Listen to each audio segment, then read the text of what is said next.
good morning, everyone. Yeah. Okay. As you know, I'm Panagiotta Saradi from the University of Patras, and as a partner from the SEACAP for SDG project, we are organizing this training session in order to showcase the reference selected projects that we have selected to capitalize on in our project. The University of Patras, along with MEDREC, are organizing these sessions, and today we have the honor of presenting some of the outputs from the project Edu Footprint. That was an indirect MED project. And we have today with us Mr. Antonio Zota, that is an energy efficiency expert and in sustainability facility and energy management, to showcase us two of the outcomes that were selected.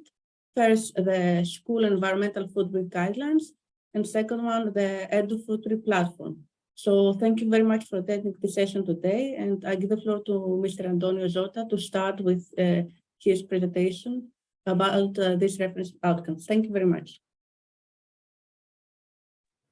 Thank you. Thank you, Panagiotta, and thank you, everybody, for attending this session. Panagiotta has already introduced me, but I would like to add a few more information about my my professional experience. I'm not here just as an expert in energy efficiency, but I'm here because in my professional career, I was the head of the Department for Buildings and Real Estate Management of the province of Treviso, which was the lead partner of Edu Footprint. I retired at the end of 2019, but I completed this project, Edu Footprint, which, as you will see, started in 2016 and ended in May 2019. So I have fully participated in the development of Edu Footprint. And a few more information about myself. During my professional career, I have been engaged in issues related, as I already mentioned, to buildings and real estate, to public procurement, and particularly in the last years in energy efficiency of buildings.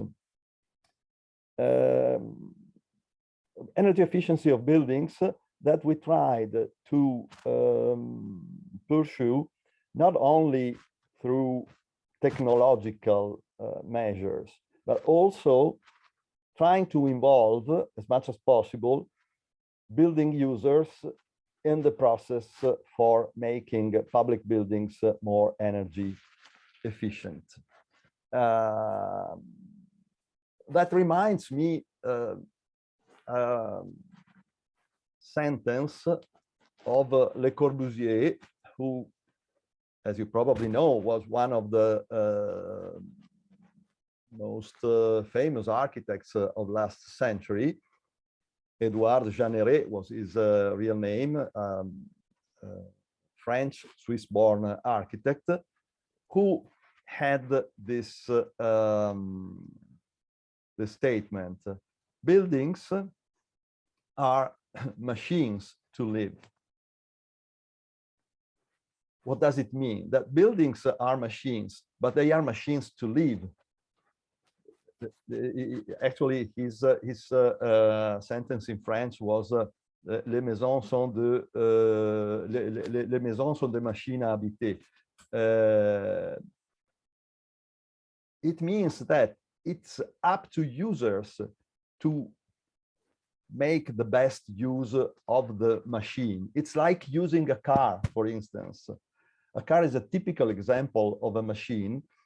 In my mother tongue, in my native language, máquina, that is machine, is one of the ways to name the car. and car owners use them in the best way they can, depending on what they want to do. If you want to drive fast, you need more energy. If you drive slower, you need less energy. If you do proper maintenance, you need less energy, because keeping your engine in good conditions means to have to need less energy to drive your car. So in the same way, we can consider the buildings. Buildings do not need energy. It's people that do. So what I try to do particularly during the last part of my professional career, was trying to involve people in the proper use of buildings. And the Edu footprint, as I will try to show you in a few seconds, was a response to this particular need. But let's go on with the presentation of the project.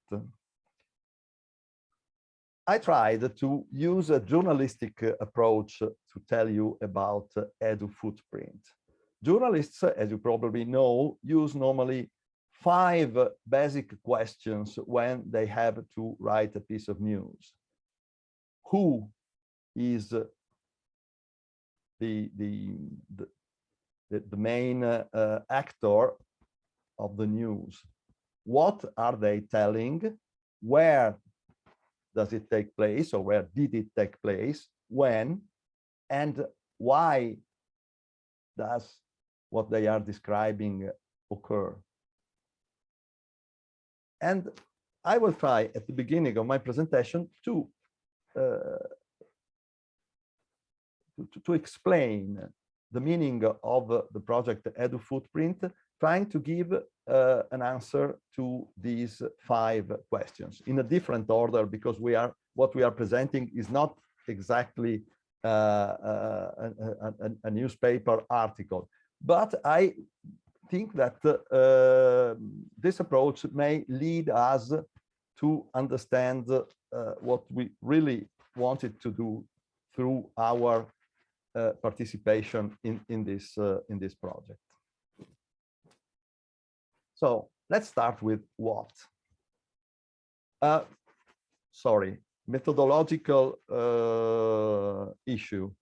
If you like, do not hesitate to interrupt me for any kind of questions. I realize that I am presenting, as I am showing in this first slide, an unconventional project, an unconventional way of measuring and managing energy. So you could probably have doubts about what I am telling, and so do not hesitate to interrupt me. We will have, obviously, at the end of the presentation, or in the middle, we will decide a break for question and answers sessions. But if you like, do not hesitate to put a question, even when I am presenting. I do not mind if you do it. On the contrary. So we were mentioning about an unconventional way of measuring and managing energy and environmental resources in school buildings and school activities. I try to highlight the key words in this short sentence. So we are managing energy, but not only energy as in the majority of the projects that are related with the efficiency of buildings, but we are managing also environmental resources. All kinds of environmental resources that are related to the operation of school buildings, and not only the operation of school buildings, but also school activities. So we are dealing not only with buildings, but with activities, that is with people. It is people that operates within the buildings. So this is the main, the first, probably not the main, but the first peculiarity of the approach that we will have with Edu Footprint. Another peculiar aspect and the difference with the traditional approach. In the traditional approach, we are aiming at energy efficiency through reduction of direct energy consumption. So we measure energy consumption, and consequently, we implement action to minimize energy consumption.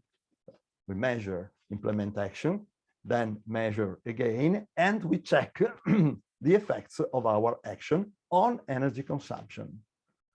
The process is apparently simple. What is not simple is to obtain a reduction, a substantial reduction in energy consumption.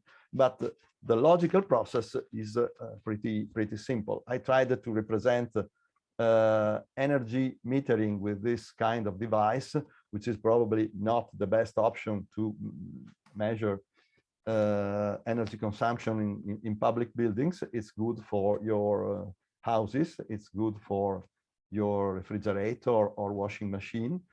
But it was a picture that, in my opinion, gives the idea of a device for energy metering. Yet the footprint approach is different.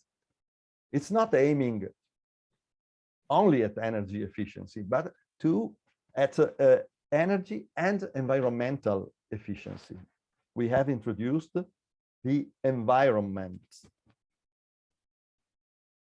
through reduction of direct energy consumption is exactly what we have described in the first part of this slide, but we add indirect energy consumption. What does it mean? There are lots of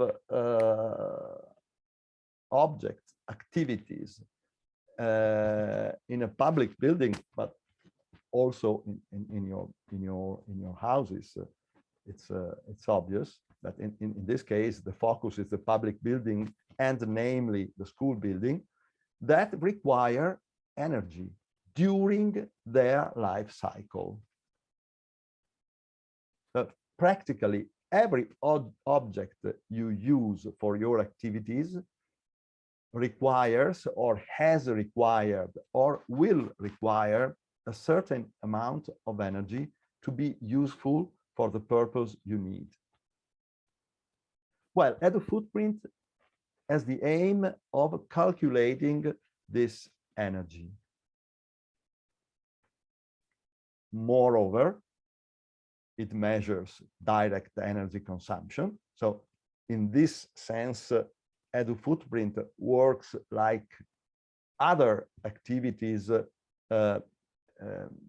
addressed to the mitigation of energy consumption.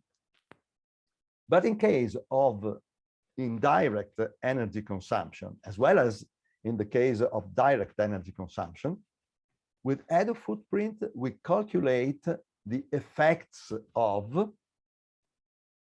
these consumption through two different categories of parameters: the carbon footprint and the environmental footprint. Actually, the environmental footprint is something much more complex than the simple carbon footprint. Or better to say, the carbon footprint is one of the different indicators of environmental impact that we take into consideration. Probably the most, I don't know if it is correct to say the most important, the best known for sure. It's also very impacting, But there are also other impacts that are important in relation to the environmental footprint of a building and of the activity of the building. Well, having said that, let's pass to the why. Why getting engaged in a project like Edu Footprint? The final purpose is to raise awareness among the students, managers, and building owners. I probably had to highlight also the three categories: students, managers, and building owners. But I will tell you also in the session of Thursday about the importance of identifying different categories of users within the building. Anyway, we want to raise awareness among people, let's say in a first approach, about the need of a responsible use of energy and environmental resources in school buildings and school activities. So it comes again, the need of considering not only the building intended as a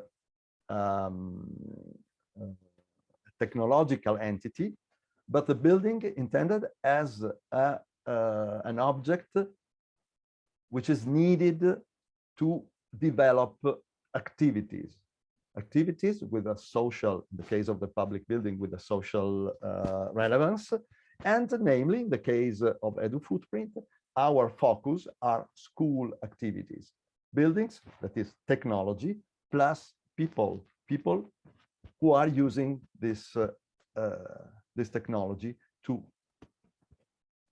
get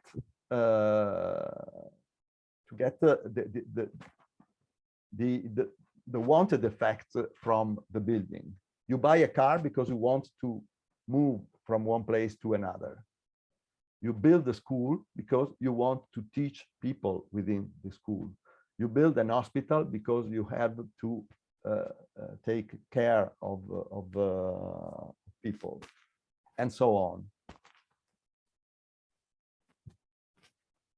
Well, this is quite simple. I already mentioned that the project started in 2016. Exactly, the project started in November 2016, and the official end of the project was in May 2019.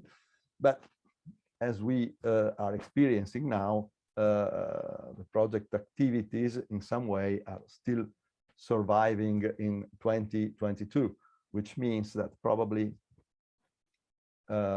we probably did a good job, or a job that is worth to be reused at least three years later. But the project was developed actually earlier. That is quite obvious.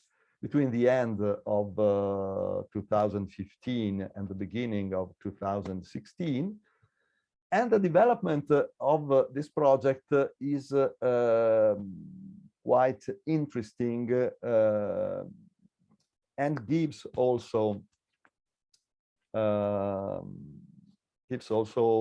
the opportunity to better understand the motivations that are at the basis of a project like this.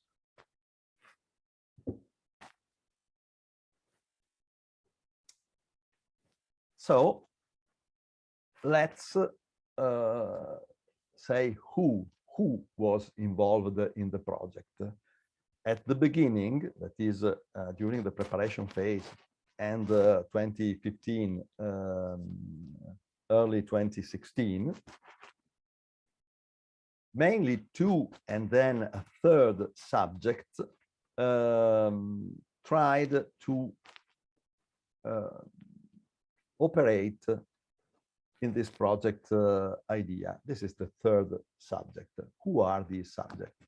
The province of Treviso. The province in Italy, provinces are a level of local government, intermediate between municipalities and regions, that are in charge of not many tasks actually. One of these is building, operating, and maintaining the buildings for the delivery of the upper secondary education. That is the education from 14 to 19 years of age. So the province of Treviso, in this sense, was a good test bed to try what? To try a footprint calculator. Ambiente Italia is a private sector company operating in the area of environmental product certification that wanted to take the opportunity of the Interreg Med call for projects to test their skills in the determination, the accounting of products footprint, extending these skills to the organization footprint. So you don't measure the environmental footprint just of a product, but you extend this concept to a wider object like an organization. An organization obviously will use products. So it is an extension of the technicality of measuring environmental footprint of objects to activities, to organizations. Plus, in the project was involved the third partner that you see is a network of schools of Treviso that was very useful to involve as many teachers and as many students as possible. It was difficult for the province itself to be so effective in recruiting teachers able to mobilize their classes, their students, unless with the participation of an organization like this, like Rete Iside. Having said this, a few informations about the general context of the province of Treviso. I said it is a local government covering territory with a surface of about 2,576 square kilometers, quite densely populated. As I reported here, it is the 80th most populated province in Italy and the 10th more densely populated. That covers a total of 95 municipalities and nearly 900,000 inhabitants. This is the geographical location, quite close to the city of Venice, for those who are more familiar with the geography of Italy and northern Italy in particular. Here a few figures about the typology of the building stock. The typologies of buildings operated by the province of Treviso was, it's reported here as referred to 2016, that is at the beginning of the project, but today it's not much different. Only there's been probably reduction in energy consumption. as you can see here, anyway, this is an important remark. The total consumption of these 132 buildings in 2009-2010 was 34.5 gigawatts here. In 2014-2015, it was reduced by almost 10 gigawatts per year. What does it mean? Well, it means that from 2009-2010 to 14-15, an important program of renovation was undertaken. But what is more important, in this program of renovation, the province also tried to involve building users. That's why we were particularly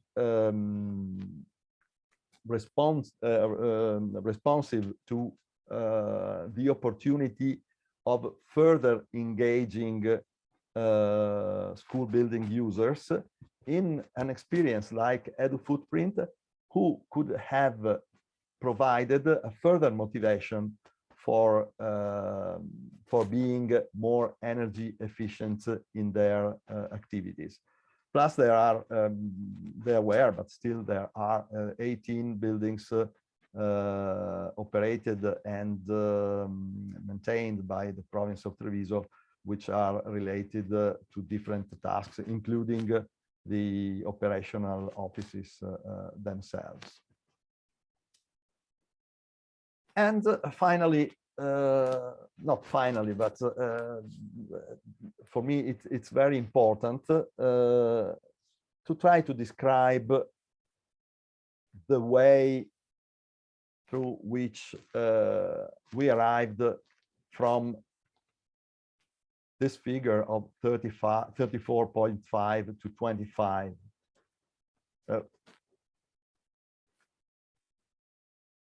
It was a result of a long-lasting process, a process that started in 1999, that is more than 20 years ago, when the province changed its operating procedures for maintenance, for building maintenance,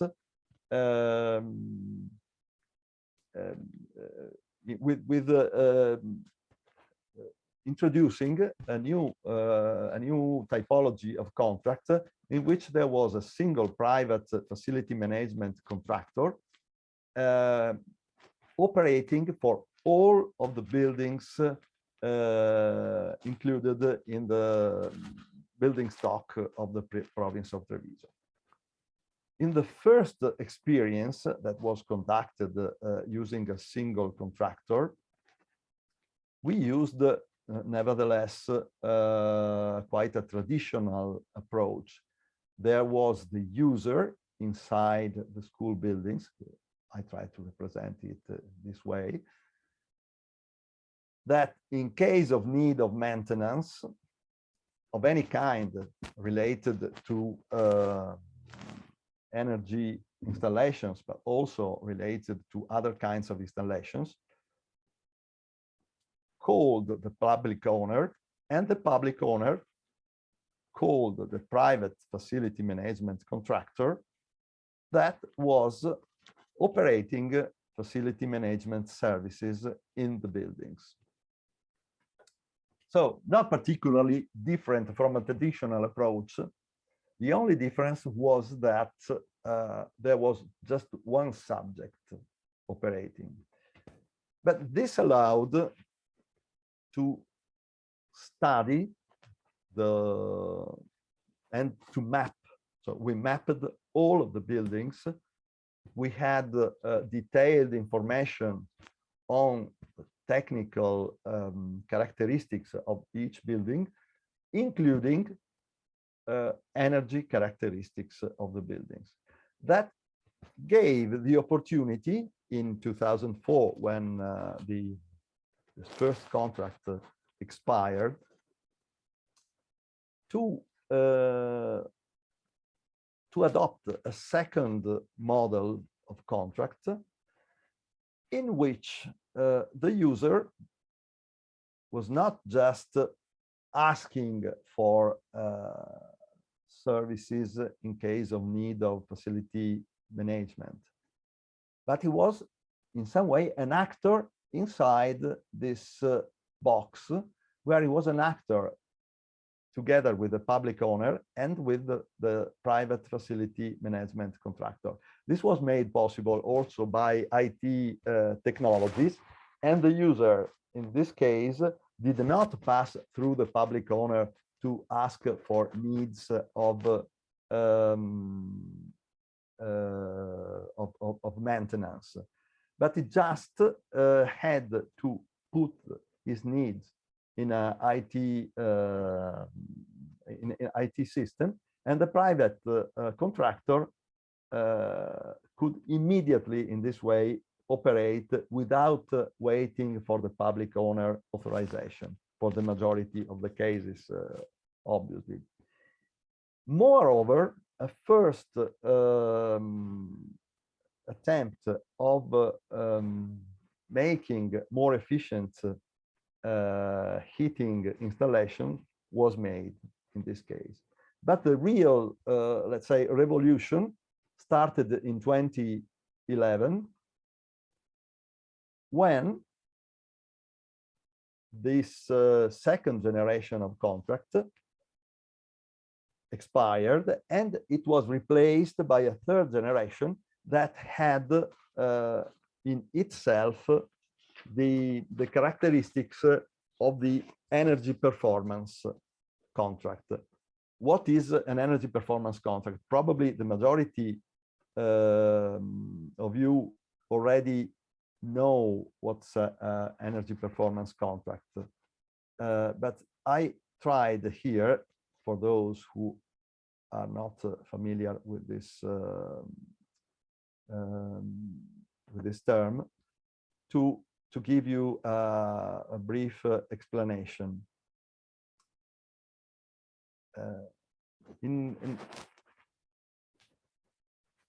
When you have to operate a building stock, you use a certain amount of energy, both electric and thermal, and you pay a certain bill for both thermal and electric energy. Before the contract, you have this bill. What happens when we start an energy performance contract? Normally, at the beginning of the contract, the contractor operates on the buildings with a certain amount of investments to make them more efficient. Obviously, these investments have a cost, which is paid by the contractor, but you still go on paying the same bill as you did before. In this way, it is this green part. In this way, you repay the contractor of the investments he has done, and at the end of the contract, you will not have to repay for the investments, and you will have the buildings more efficient and with a lower energy bill that you will pay now. Obviously, this is a very basic energy performance contract modeling. There are different possibilities. It can be customized in different ways, but basically this is the idea of energy performance contract. In the case, I go back to of one slide. In the case of the what we call the third generation of the global service contract in the province of Treviso, the scheme of the energy performance contract was structured of two main categories of tools, technological and social. What does social mean? Social means that in this point, when the facility management contractor starts to perform his investments to reduce energy consumption, he has two different options. One does not exclude the other, obviously. The first is to invest in technologies. The second is to promote social activities in order to change behaviors and make people more energy efficient, and in order to obtain a better space and time management, which is not related to the behavior of people, but is related to the actions that school managers, school principals, and building owners can do. In my experience, the second is by far the most effective of the two social typologies of actions if we are speaking of thermal energy. If we are speaking of electric energy, behaviors may be very effective too, but we will speak more deeply on Thursday about this subject, when we will speak about the energy efficiency guide for the buildings involved in edu-footprint. But how can we engage people in these activities? We need to motivate them. We need to give them a goal. And setting goal requires metering. If you want to achieve a result, you must measure the result, the effects of your actions. Otherwise, you're not motivated to modify your behavior in a sense rather than in another sense, if you do not have a response to the results that your actions produce. Motivation requires a continuous feedback on the effectiveness of the actions undertaken to achieve this predefined goal. And many of the results that we obtained through this part, the space time management, and also through the behavior change, was related to energy metering. Energy metering was fundamental for this purpose, and was very useful too to collect data that were useful to implement the actions of edu-footprint. Of course, not all of the schools participating in the edu-footprint pilots were equipped with high resolution and real-time energy metering. It is possible to act also without devices like these, but the possibility of having a real-time and high resolution energy metering is really very helpful in this regard. Then I'm going fast because we will see these concepts in the presentation that I will bring on Thursday. This is another consequence of the availability of real-time and high-resolution data on energy efficiency. on energy consumption, sorry. It is, for instance, the possibility of checking the operation of your contractor, and in case of deviations from the expected standards, you can very quickly and very easily provide and check with the contractor what is working properly or what is not working properly. And this is an example of what you can do through real-time and high-frequency measurement. For instance, here you have a dashboard that provides information to students about what happened 1 year ago in the same day, and you can check the difference between the amount of energy you were using 1 year ago and the amount of energy you are using today. Of course, you will tell me there are differences in climate. If that day 1 year ago was very cold, we had more need for gas. That's true, but in the average, these tools provide information and can provide to raise awareness, to raise interest in particularly in students, and these kinds of dashboards with the emoticons became very popular among pupils of the primary schools. This was more analytic and more easy to use, for instance, for school managers or for students of the technical and vocational schools. And moreover, we tried to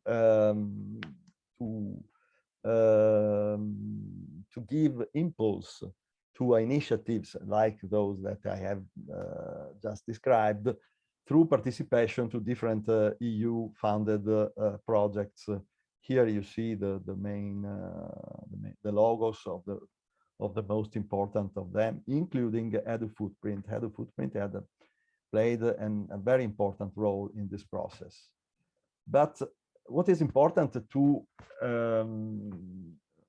highlight is that through the participation to these initiatives, including EduFootprint, the province of Treviso did not take an opportunity to do something new. It was in any case an opportunity to provide new motivations to a process or to provide new energy, including financial means, to a process which was already ongoing.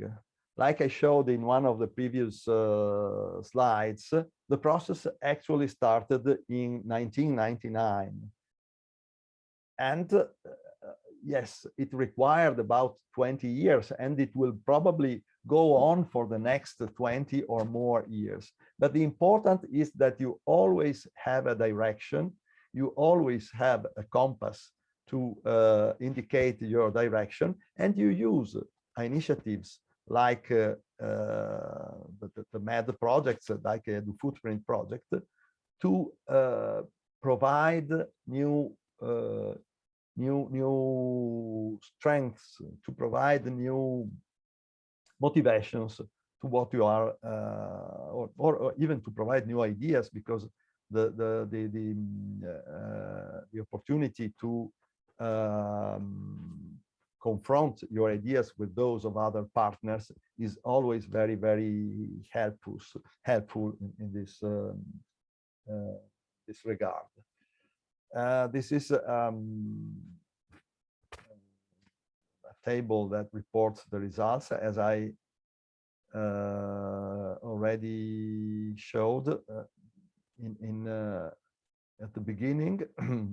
the overall thermal consumption was over 30,000 gigawatts, and then it lowered to less than 20,000.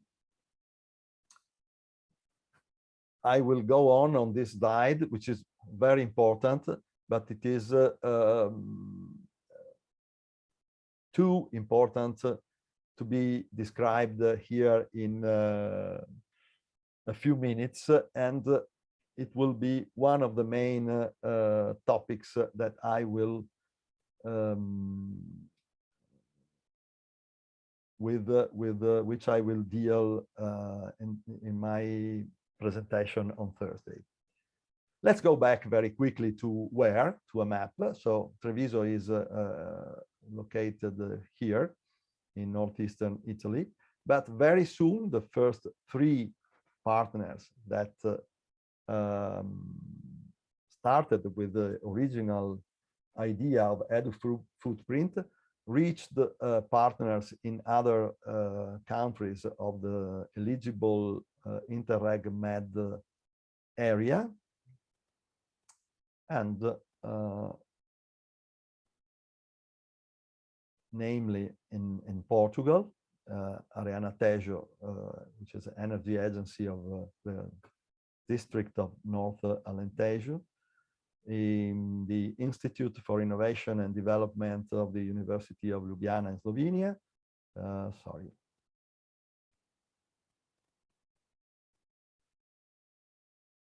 The Center Euro-Mediterranean for the Sustainable Development, which is based in Sicily.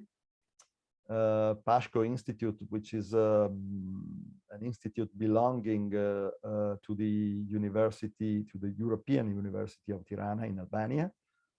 Efixini Poli, an agency that operates to support cities in the areas of energy efficiency in Greece, based in Athens, but the pilot was mainly in the Peloponnese region.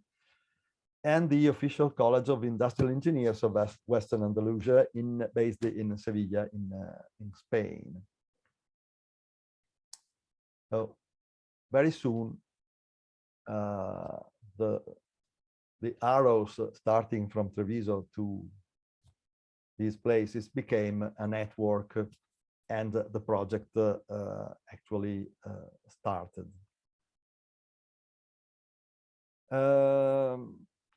Shortly, an identity card of the project. Again, start and end, I already mentioned.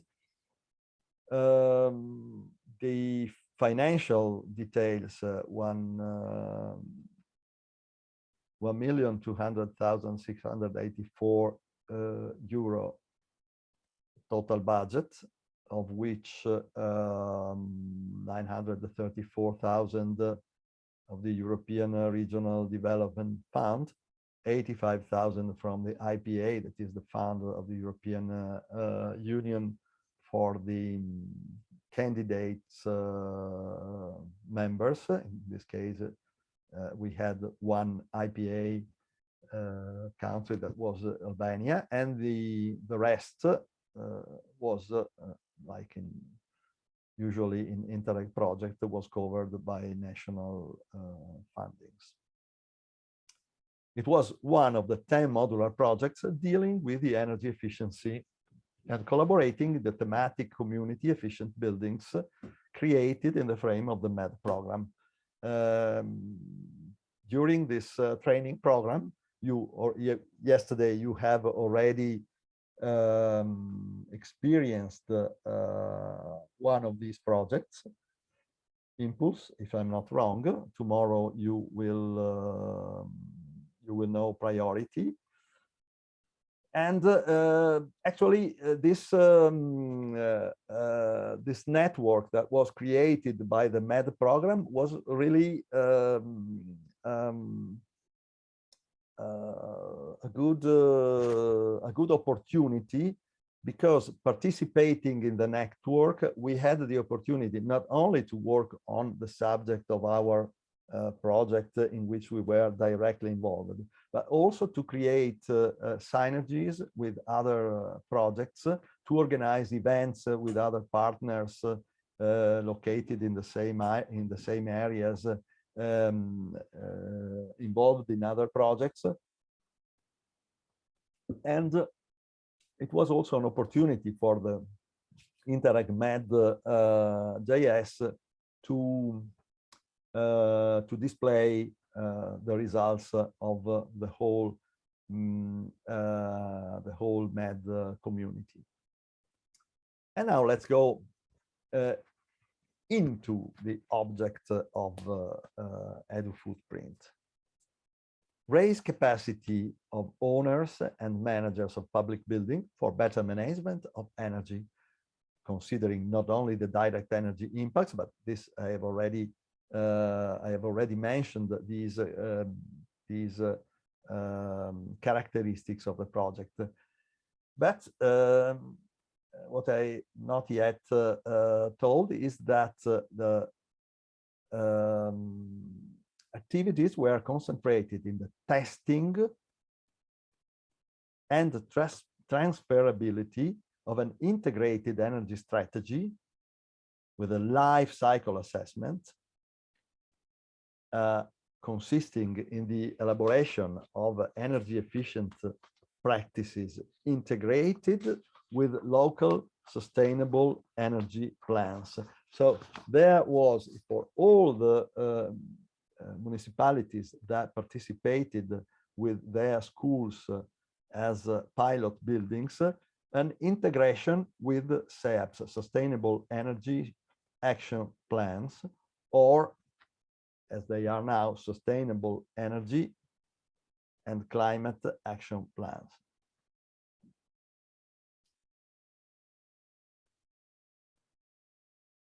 The target group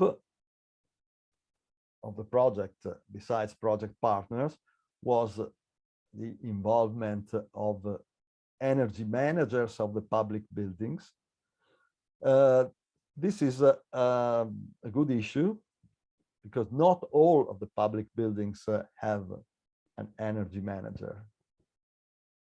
So the creation of a figure of energy manager for the public buildings is one of the objectives, not only of Edu Footprint, but of many other projects that were developed within the Interreg Med efficient buildings community. And it is one of the main issues that, in my opinion, very often prevents public buildings to obtain a really effective results in the field of energy efficiency. Well, then we have school communities, as I already mentioned, teachers, students, administrative staff, administrative and operational staff, I would add, and besides families, because when you work at behavioral level on students, it's inevitable that you will in some way, in some measure, involve also their families. So there's also a dissemination, a further dissemination opportunity when you are working in schools. School and university building owners are a very, very important target, since very simply, they have the money to invest on the buildings. Municipalities, provinces or other regional local authorities. In the case of university, we had one university buildings pilot that was in Ljubljana, exactly. The owner was the university itself. They were autonomous in the operation and management of their buildings, like I think it happens in the majority of the countries. And then another objective was that of involving national, regional, and other local authorities who may play a role in energy efficiency through funding, through participating in activities, and so on. The pilot buildings that were initially selected were 62, belonging to 22 municipalities. Each municipality had an already approved sustainable energy action plan. That means that they had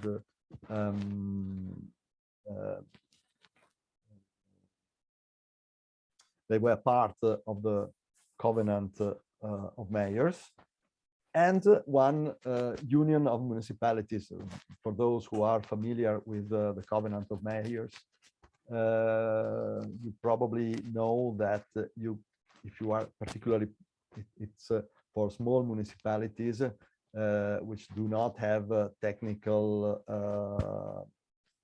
staff, you can join the covenant participating in union of municipalities. So you can be aggregated to bigger municipalities, and in this way you can benefit of the advantages of being part of the covenant of mayors, in spite of not having a technical staff that can provide services.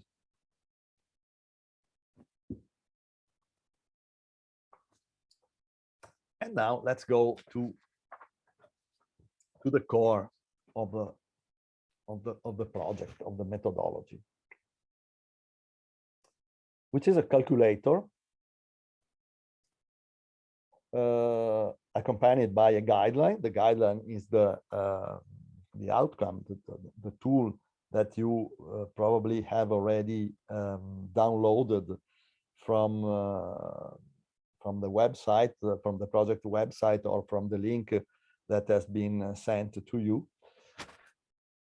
For the calculation of the environmental footprint of the schools belonging to the project,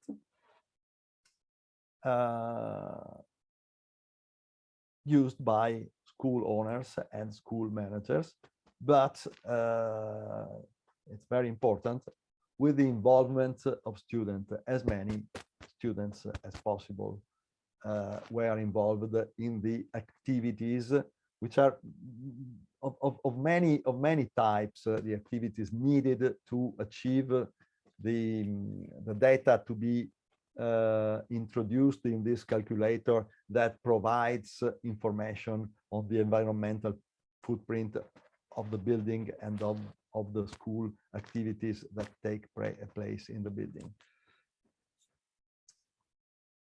Then another objective of the project was that of identify a predefined group of actions to reduce the footprint. The objective is to calculate.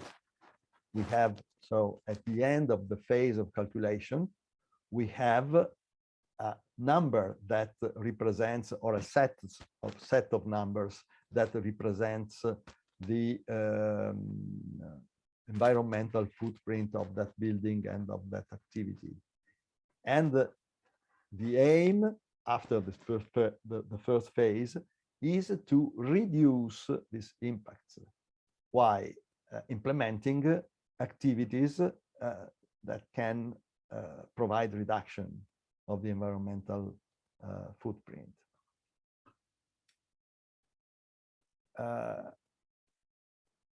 At the end, we will have a school energy plan that will provide guidance to reduce that part of the environmental footprint which is directly related to energy. And this is an important part, but not all of the environmental footprint is related to direct energy consumption. Then integration of the school energy actions in the sustainable energy action plans of the municipalities where the school buildings belonging to the pilot buildings were located, and give support to the local authorities in this integration of action plans within the integration of the school action plans within the sustainable energy action plans at municipality level.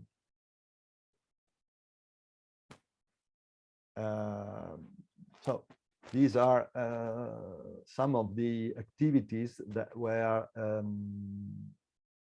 implemented. Session of training for trainer. There is a mistake here. It is not a trainees, but trainers. So responsibles of the local training had an initial training through webinars, local trainings at the level of each school, and then each school started to use the calculator. Why? In a way that we will soon see. And then identification of the hotspots where the critical objects that provided a strong contribution to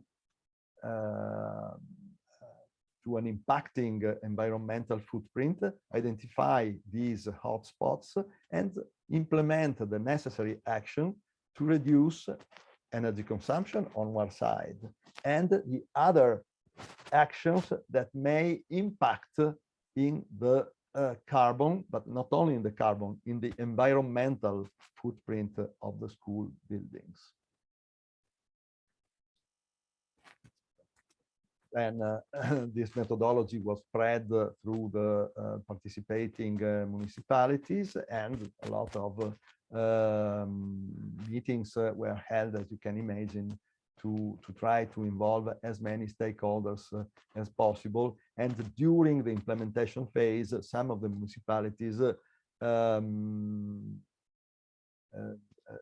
added more school buildings in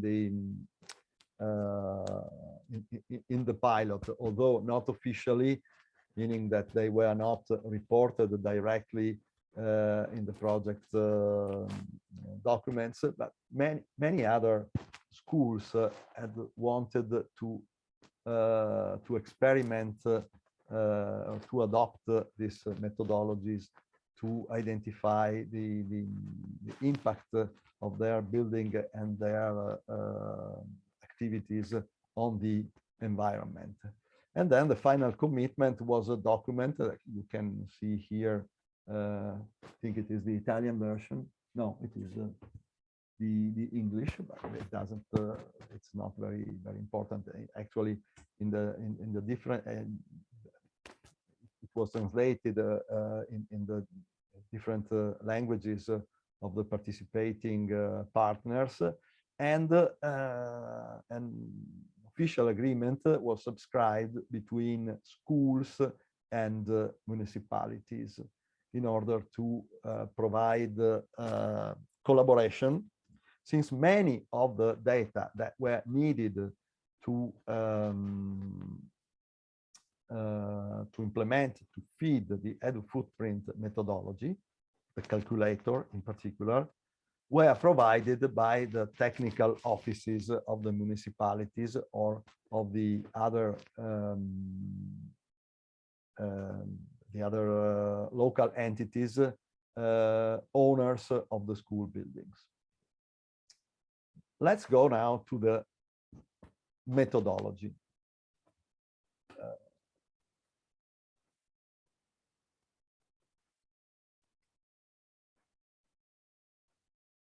Well, we have what's the time? What about making a break about 11:30, and then having a bit longer session in the second part? Don't know if Panagiota, can you hear me? Maybe Panayota, you there? Yes, I can If you hear want you, to, yes. yes, okay, go No, ahead. I think that in the general economy of the presentation, we could stop in about 15 minutes and then start with make a break and make a longer second part.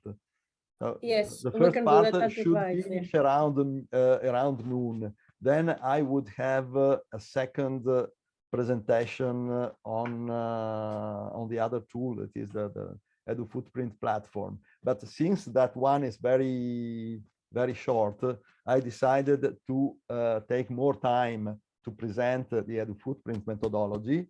But I would prefer to make a break in let's say 15 minutes and then go on with for another 1 hour, 1 hour 30. Yes, we can do that, Antonio, as you advise. So in 15 minutes, Okay. we will have a Okay, so break. I will So, start with the first part of continue. the methodology and of the calculator, and then we will finish it in the second part. Okay. What is the environmental footprint? This is basic, obviously, to go on with the project. Well, it is a measure that it is based on various criteria. We will see soon which are these criteria. Indicates the environmental performance. Environmental does not mean only energy. Energy is an important impact on the environment, but it is not the only one. So in this footprint, you already see some of the possible impacts. Gas and fuel, and these are not, and electricity. These represent direct energy consumption. But you have other indirect impacts like transport, offsets, waste, recycling. So there are many other entities that play not neglectable role in the determination of the environmental impact of an object and an activity. And moreover, this is important, what you read here in the right part of the screen.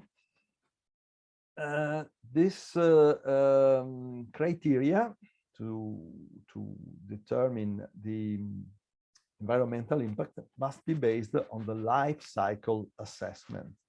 That is, I probably already mentioned this peculiarity. We do not take into consideration the actual present consumption, but we take into consideration all the amount of energy and environmental resources that are needed or were needed or will be needed during the life cycle of everything we need to provide services to the object of our interest. So here we give an answer to the to the question, why calculate the environmental footprint? To check impacts related to resource consumption, to adopt solutions that allow a more efficient use of resources, and finally, to obtain economic advantages, because reducing environmental impacts provides, in any case, economic advantages. Maybe at the first glance, you say, using another product more environmental friendly is more expensive. Yes, maybe so. But if you take into consideration the global advantages with a projection, including a projection in the future, you will most probably, and I would say for sure, have a cost reduction and plus you have a lot of social benefits through a responsible behavior. So which is the methodology that has been used in the determination of the environmental footprint and in the calculator used to for the determination of the footprint of the pilot buildings? It is life cycle assessment approach, as we already mentioned, which has been officially defined by the European Commission in the recommendation 2013/179/EU of the 9th of April 2013. It is a recommendation that don't know. Can you see? Because I have switched Yes, from. we can see. Yeah, we can see you opened. It's the website of the European Union, where this document can be easily downloaded, not only in English but in all of the languages of the member states of the European Union, excluding, I think, yes, Croatian, because in 2013 Croatia was not yet a member state, and I think this is the Irish, and there is an agreement with Ireland that only few documents are translated in Irish. But let's open the English. As you can see, it's quite thick. Well, we were speaking of thick when we still use paper, but it's a long document, better, which has two parts.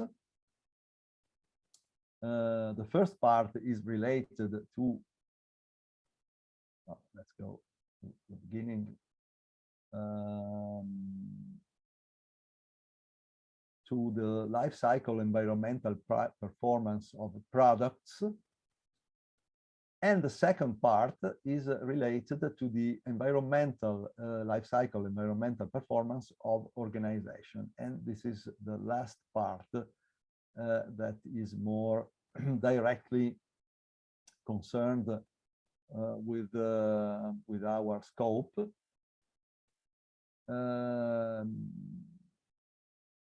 It is quite a long and detailed document.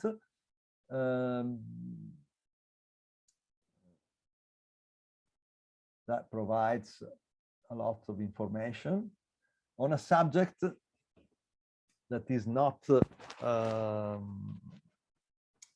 so easy to manage, like for instance, the measurement of energy consumption.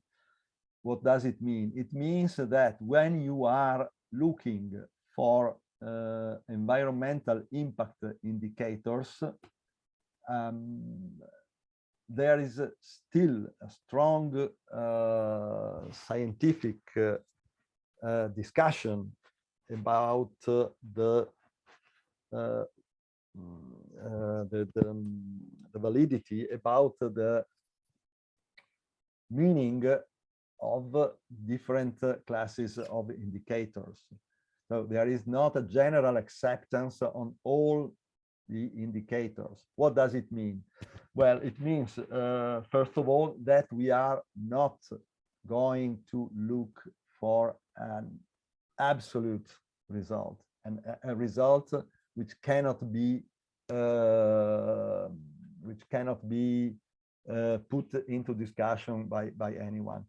If we are measuring energy consumption, well, it is the result of a scientific operation, that of metering, which is universally accepted by technicians and scientists.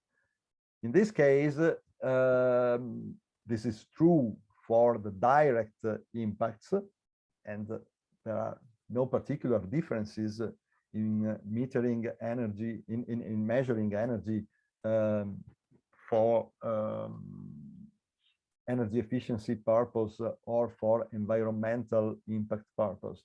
But what changes, or what may change from one approach to another is what is related to indirect environmental indicators.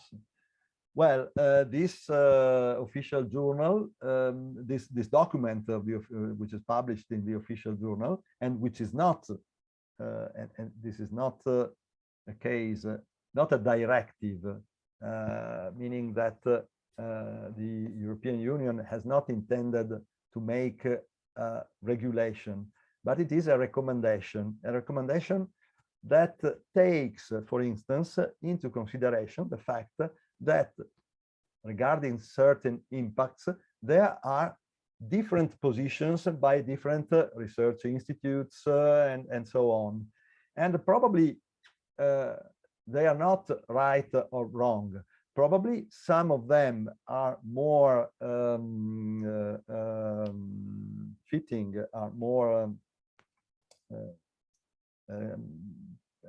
more useful in certain certain kind of buildings or for certain kind of objects, or for certain kinds of organizations, other for other buildings, other objects, other organizations. This doesn't mean that something is wrong or right, but it means that we are not dealing with classical technological or scientific approach. But what is important is that in this case, all of the buildings object of research were of the same kind, school buildings, and the activities were for all of the buildings were obviously school activities. So there was a homogeneous character of the objects and of the organization, and the methodologies used were the same. So the objective was not to achieve an absolute result, something that is valid and cannot be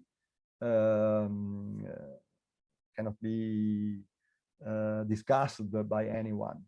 The objective was to obtain a result, to compare this result with the results of other similar schools, and moreover, to implement actions that within your school, within your activity, consent to reduce the footprint indicators through the implementation of activities, through the implementation of proper behavior, and so on.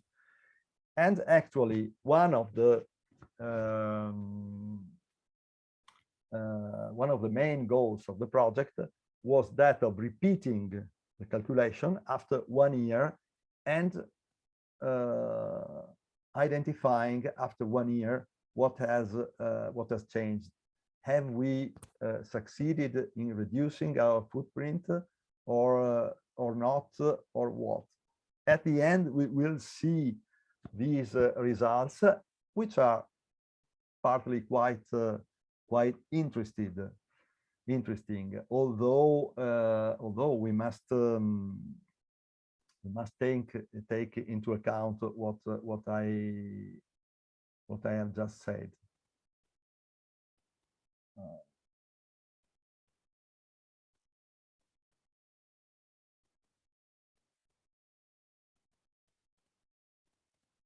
Okay.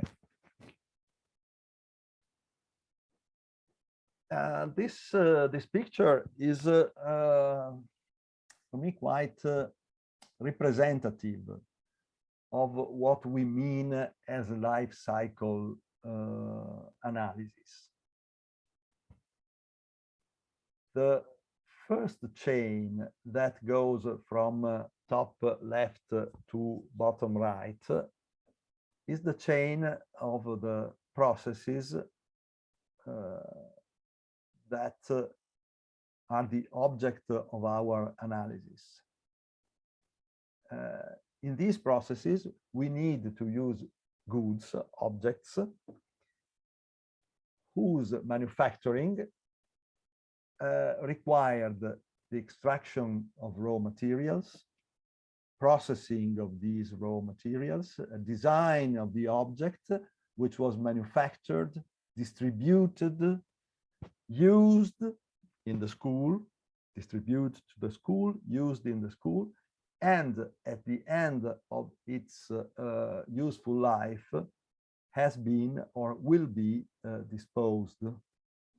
This useful life could be long for equipment such as, don't know, a laptop, or could be very, very short for a sheet of paper, for a roll of toilet paper, and so on.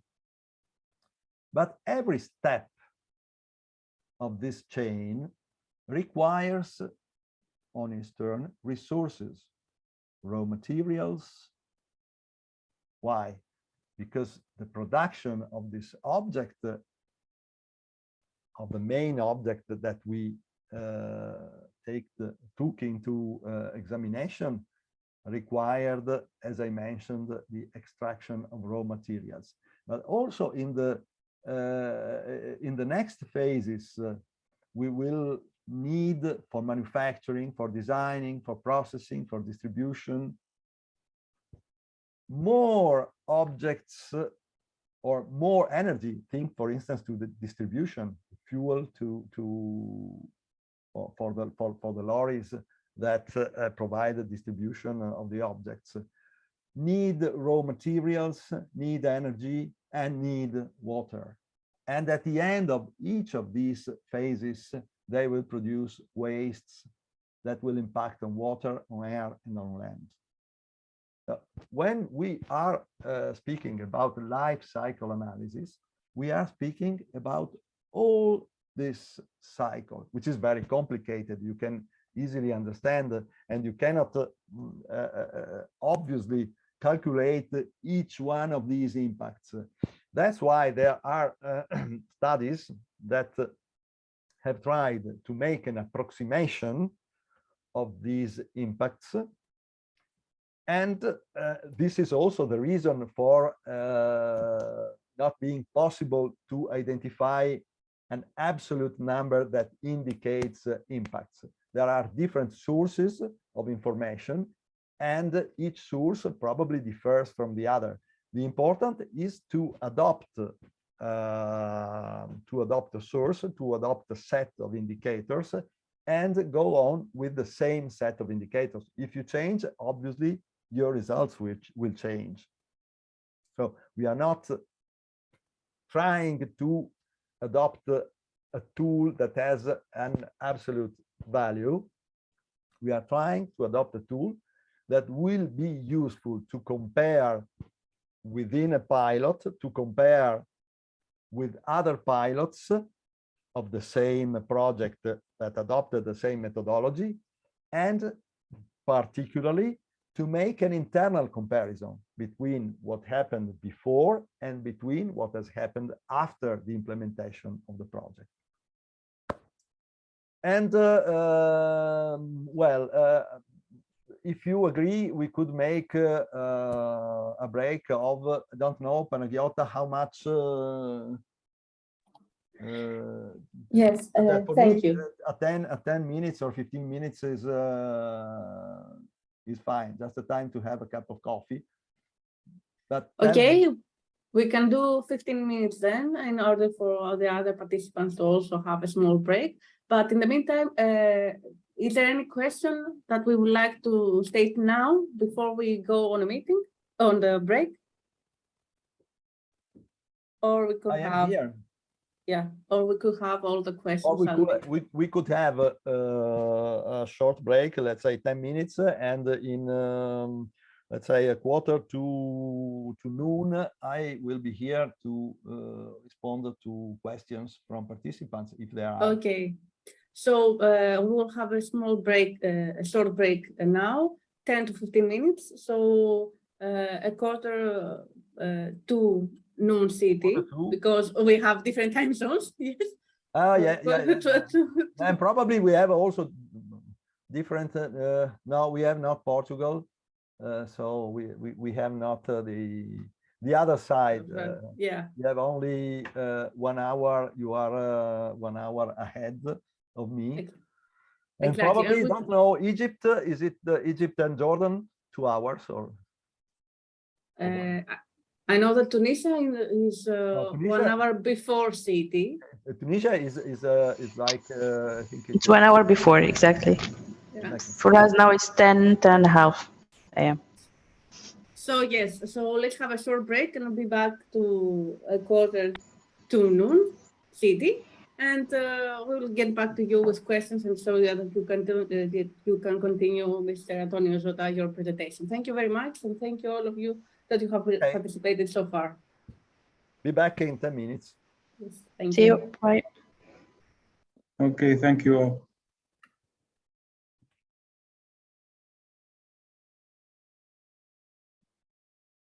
So I don't know if you can hear me. I think now we have reached the time that we suggested for the continuation of our session. Of course, if you need more time, I'm problem. I'm here, Panagiota. Okay, thank you very much. And I think all of the participants are here as well, so you can continue to show us your presentation and discuss any matter you think. Discuss at the end of everything. Okay. Okay, thank you very much, Antonio.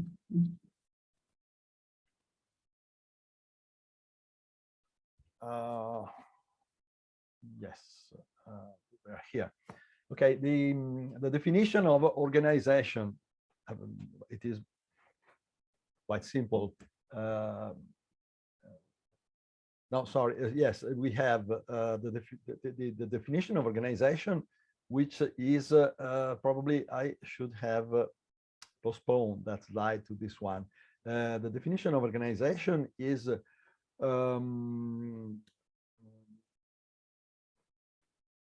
obviously I am giving a definition which is related to the particular purpose of calculating the environmental footprint.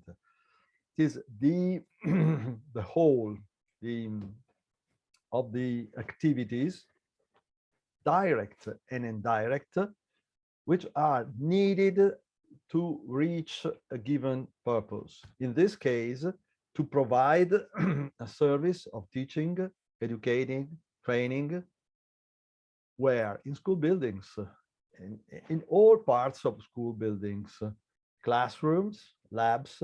I add gym is gyms is not it's not written here, but also and this will give a surprise at the end.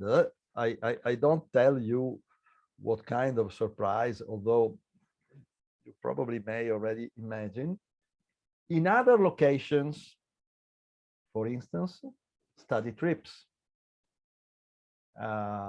So also study trips belong to the organization, belong to the school service. So the analysis conducted through EduFootprint, and namely through the EduFootprint calculator, is not limited to the walls of the school buildings, extended if we want to the walls of the school's gym, to the walls of the school labs, since there are cases, particularly in the case of technical or vocational schools, in which the labs are placed in buildings others or detached from the main building of the school. So also activities conducted outside these these walls, these areas, are part of the organization.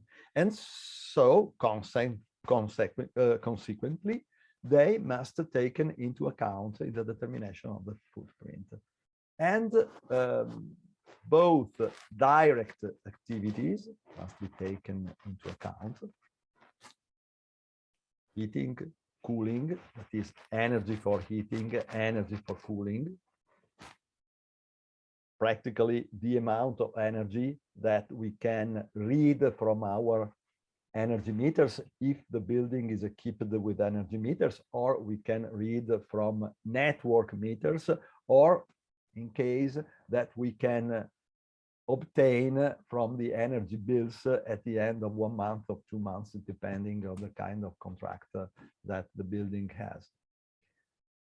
Moreover, lunch rooms, meals, catering.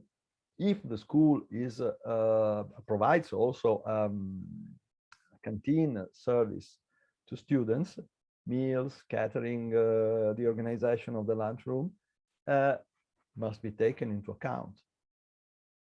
Lab devices, and here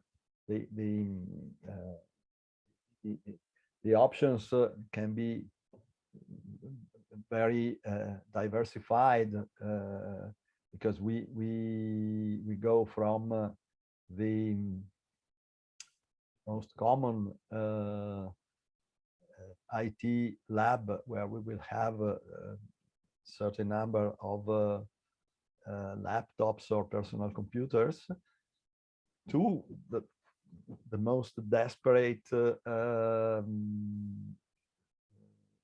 typologies of vocational schools, where you will have labs of mechanics, electromechanics, chemistry, textile, all kinds of labs that are present in the school. In the case of universities, the variety, you can well imagine, can also be greater.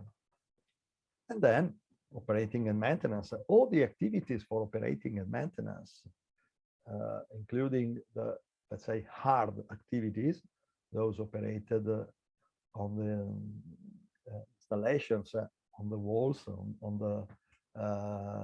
the floors, windows fixing, etc. And also the activities and the products used for cleaning must be taken into account for this determination. And part of the activity are also everything which is concerned with mobility and transport from home to school, public and private. If the student goes to school with his car, which may happen for the upper levels of education, his private displacement must be taken into account. Procurement, which means different kinds of goods, books for the school's library, and so on. And finally, all the activities related with the school waste management. And here, it's understandable that the way wastes are managed makes a difference. If the school recycles a certain amount, a good amount of waste, that means that probably the impact of the activities will be lower than the case in which the school does not recycle waste at all. And then I'm going back to the slide that should have been postponed. The results must be related to the unit of measurement, which is one student or one child or pupil in the case of primary schools, registered in one school or educational organization in 1 year. So we take into consideration all these products, because we can start to call them products, during 1 year. For practical reasons, we can take not the solar year, but the school year, which goes normally depending on the countries, but in the case I know in Italy, normally it goes from the 1st of September to the 31st of August of the next year. But it's just a convention. This is because normally schools operate following the logic of the school years, and so even their budgets are made in this way, and it is easier to get information basing the duration on the school year, but it doesn't make difference. You can do the same even starting from the 1st of January and closing with the data collection on the 31st of December. Doesn't make difference. Another important remark is that is the distinction between the upstream products, the core, which is given by the school processes, and the downstream. So the upstream represents everything that comes to into the activity, not into the building, into the activity. For instance, mobility is included, and mobility does not come into the building. Mobility is needed for the activity, but does not enter in the building. And we must take into consideration not only what enters in the building, but also what flows from the building, the downstream, that is wastes. Waste management is a very important issue in the determination of the footprint, and wastewater management. These are the two main objects related to the building and to the, sorry, I was falling in the mistake, not in the building, but in the organization downstream. Because as you probably understood, I am not a scientist in the field of environmental footprint calculation. My original job and my job now, for what I'm doing, is mainly concerned with building operation and maintenance. So I'm still used to think in terms of building, like I think the majority of you. But if you want to apply the edu footprint or the footprint calculation methodology, we do not have to keep thinking about building boundaries, but about activity, service, organization boundaries, which are wider, obviously, than the simple boundaries of the building. And now, what kind of data shall we collect to calculate the environmental footprint of the building? These are data related to the period that you want to analyze. We said 1 year of duration of this period. First, energy, electric energy.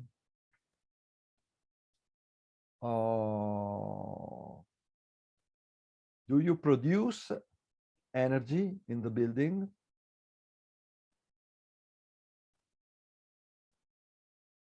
Do you buy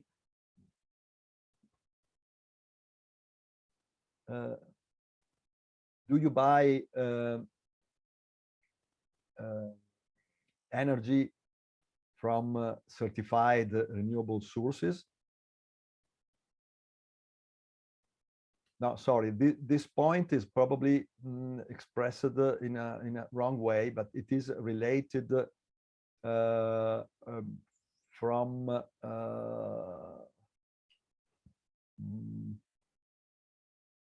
no, it is related to the case, which is not very frequent, of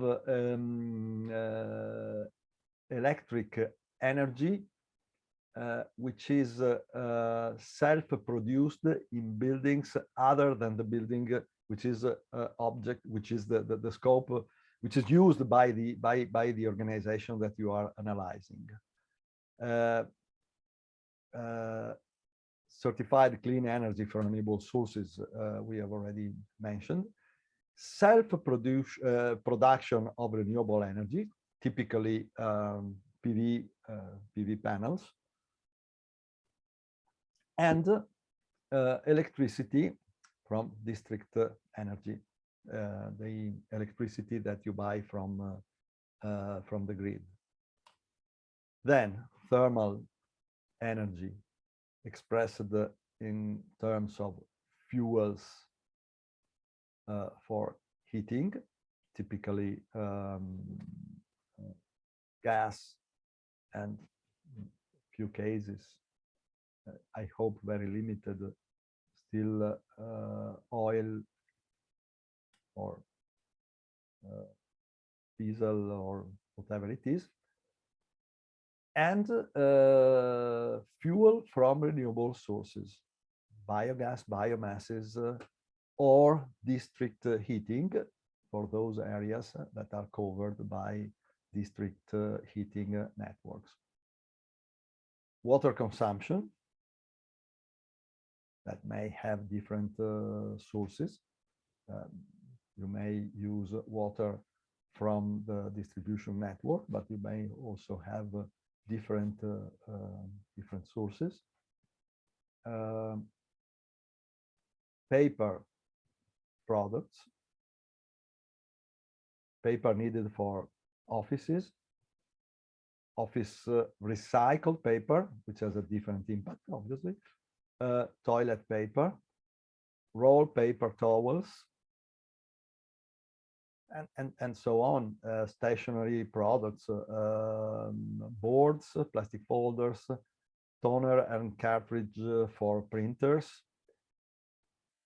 toilet and cleaning products, soaps for washing and toilet, the hand rolls used in the bathrooms,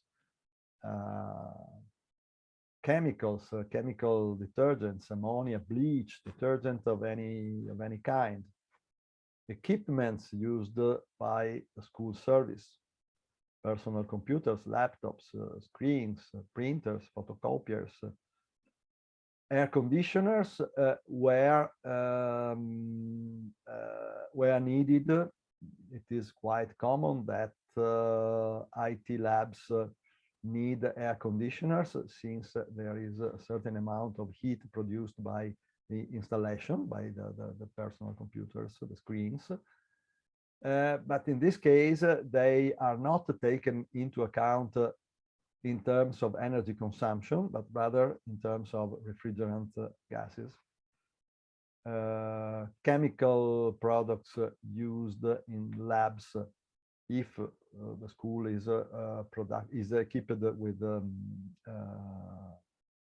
with chemistry labs, and chemical products used in gardening, for instance. And last but not least, mobility,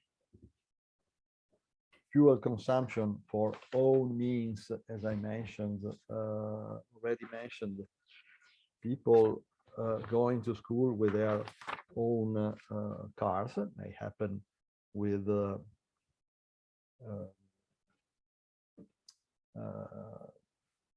in the upper levels of education. And mobility in terms of home school with different means. Each means of transport has obviously different impacts. Trains have an impact, buses have another impact, and so on.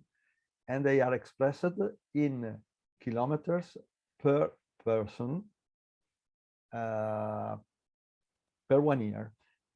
So you have, in this case, to calculate how many people go to school. Let's make the example by train. The average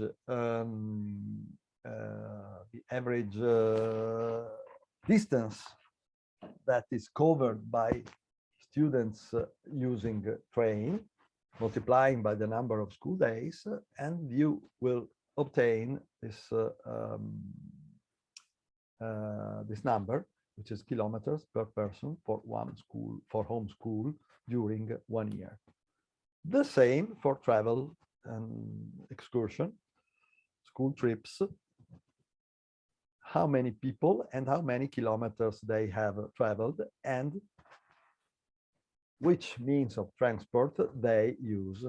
Could be train, could be plane, could be bus, and so on. And at the end, you have all the food section. This is expressed if the school is provided with a canteen in terms of number of menus served during 1 year, impact of menus with meat and without meat. The system, the calculator, does not understandably make distinction in the menus, except for the use of meat, which has, as you probably know, quite relevant impact on environmental footprint, and menus without meat. That's another another proof of the level of approximation that this methodology has. So it's obvious that if we are considering the menu with, for instance, with meat, the quantity of meat makes the difference. We cannot analyze how many days a week meat, beef meat is served, how many days a week other kinds of meat are served. So the system in this case makes a difference between menus with and without meat. Then you have bar products, snacks, bottles of water, bottles of other drinks, Tetra Pak drinks, fruits. Snack and food through dispensing machines. Again, the same as the bar, but it is distributed through dispensing machines. And finally, the treatment and recycle of waste, quantity of waste, separated or not separated, and there are different indicators for each different target area. So there is a comparison practically with the average national impact of each pilot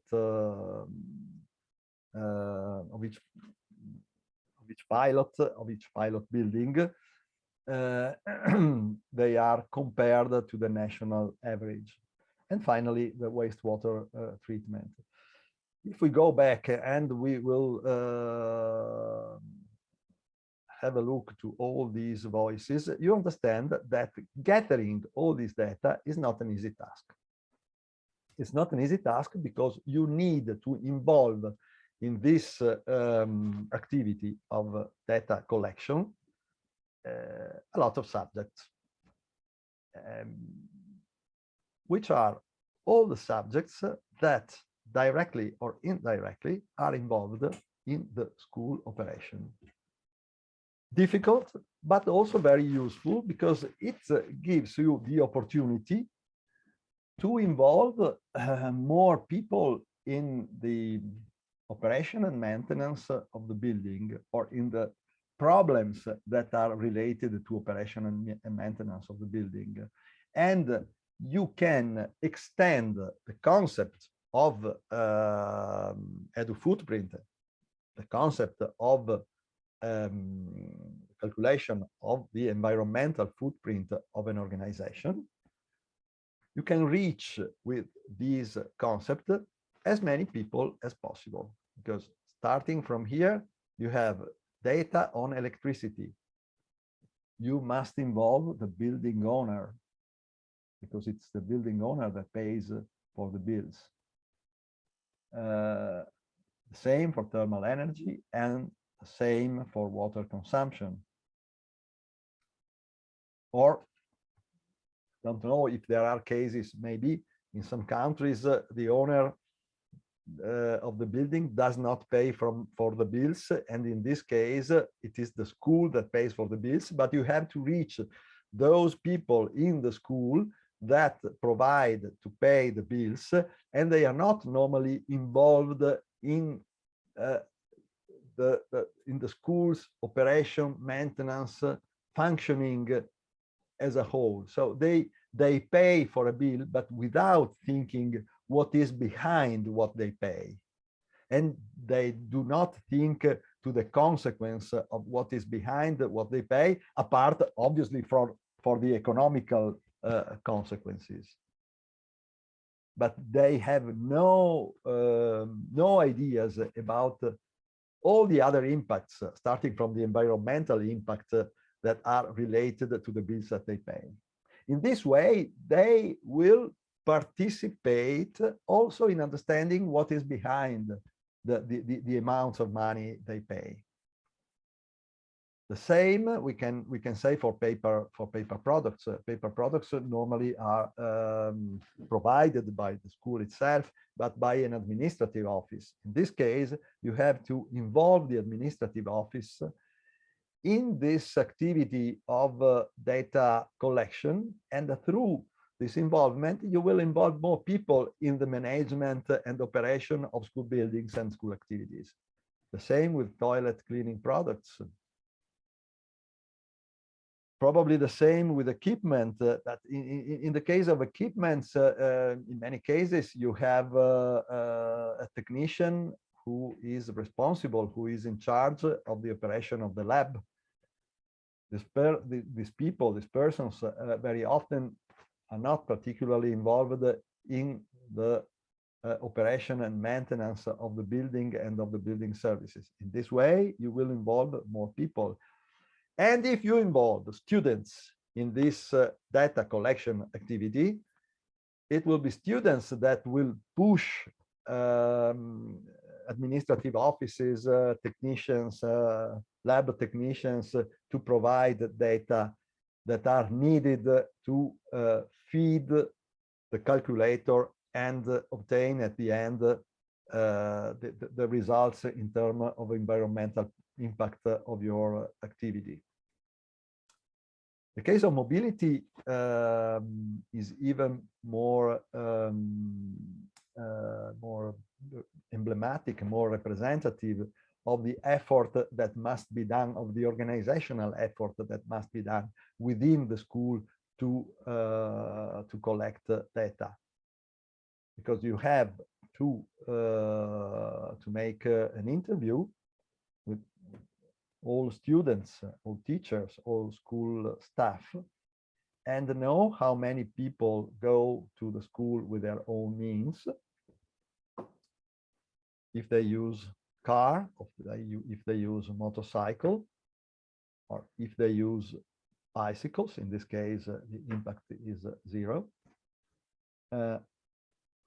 Or how many people use public means of transport, and how many kilometers they make every day the trips from and to their houses.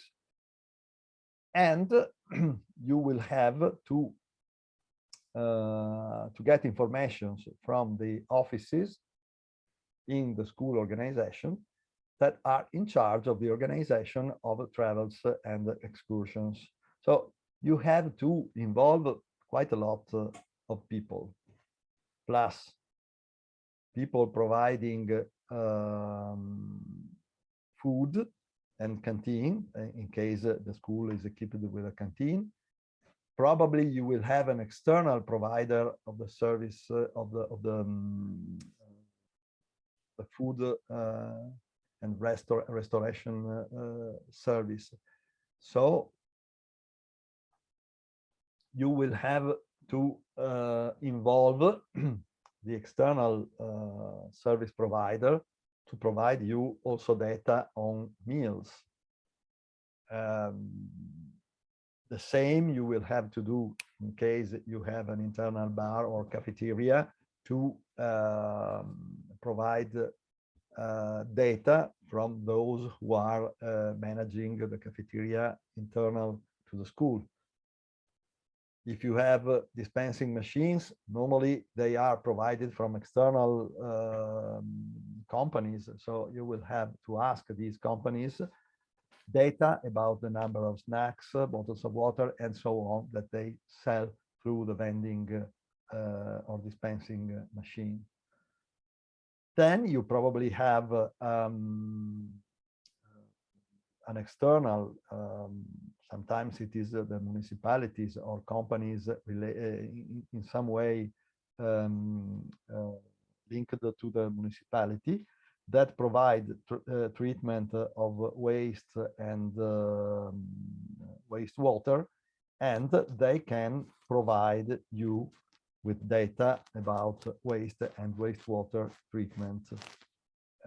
So you see that there are a lot of subjects that must be involved in this activity.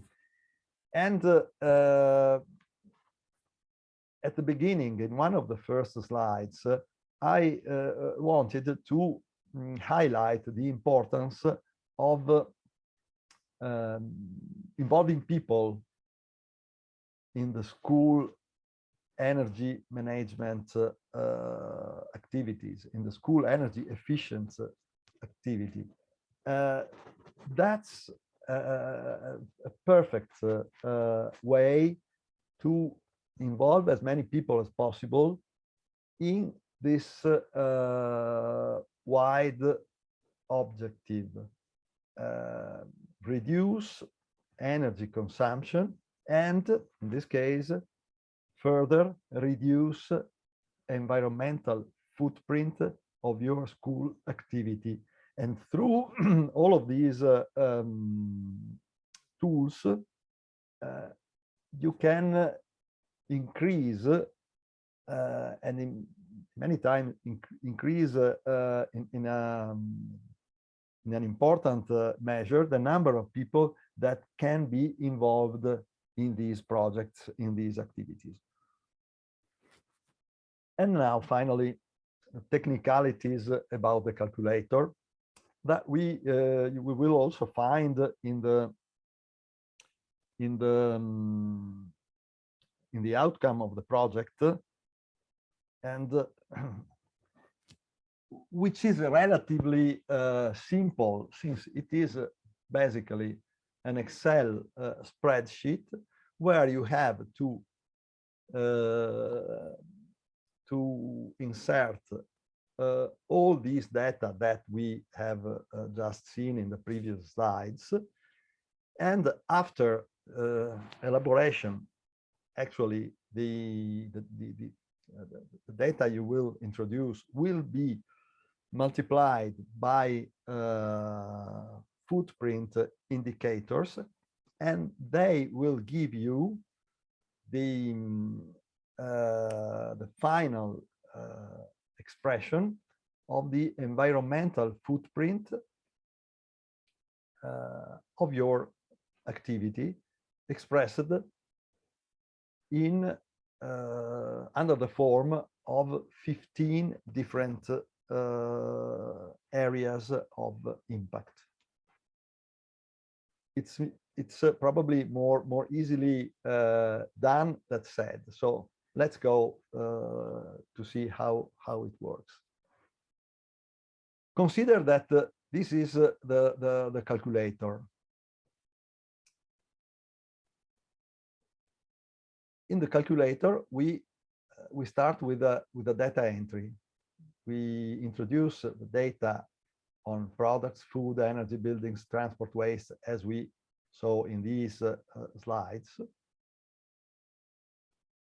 The calculator is already provided with the emission factors. I do not. This is exactly the picture that you will find in the guideline. But I don't really agree in calling them emission factors. This is true in the case of the footprint indicator CO2, but it is not correct to speak about emission factors with other indicators. So it is probably better to speak about the indicators here and categories of indicators here. Here we have the numbers that must be multiplied by the quantities expressed in the data entry, and they will provide a certain set of final indicators, which are the measure of the footprint. Actually, this number n is, in our case, 15.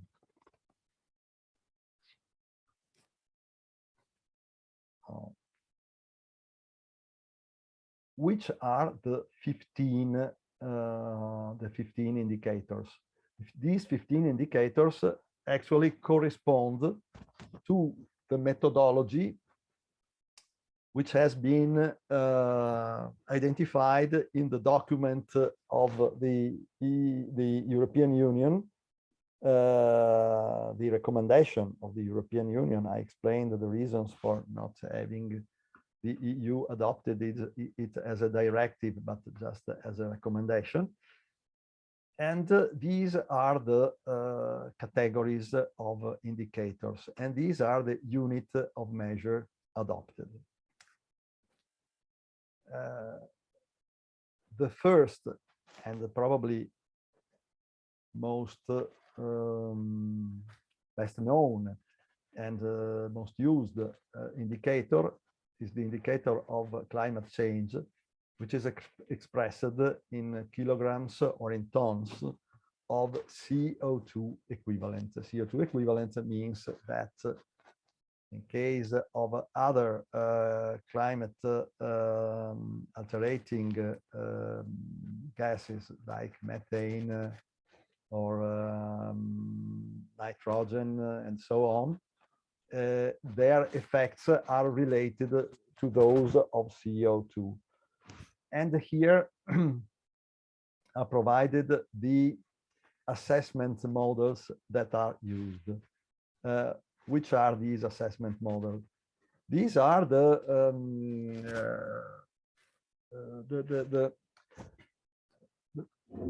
set of data that have been used to provide the final results in terms of final indicators.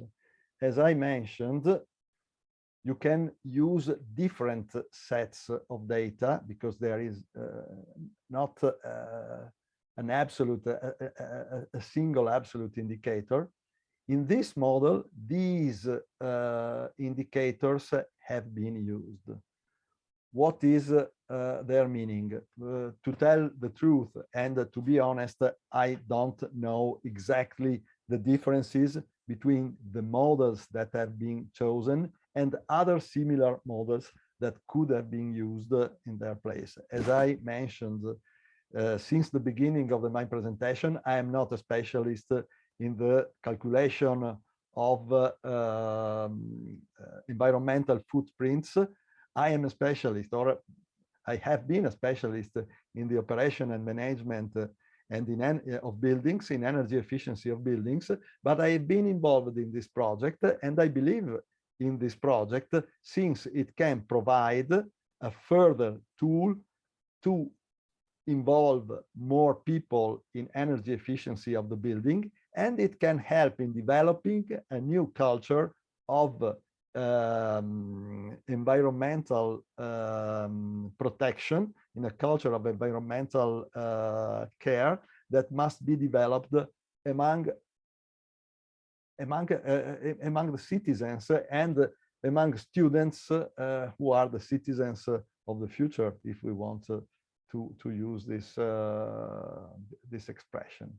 So inside we will find this set of data inside this, let's say, black box.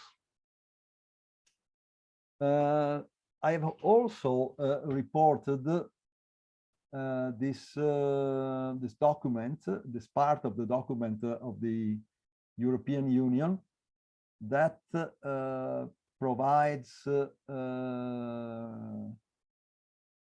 basically the same information. And it was just to demonstrate that these impact categories, units of measure, and assessment models were not chosen in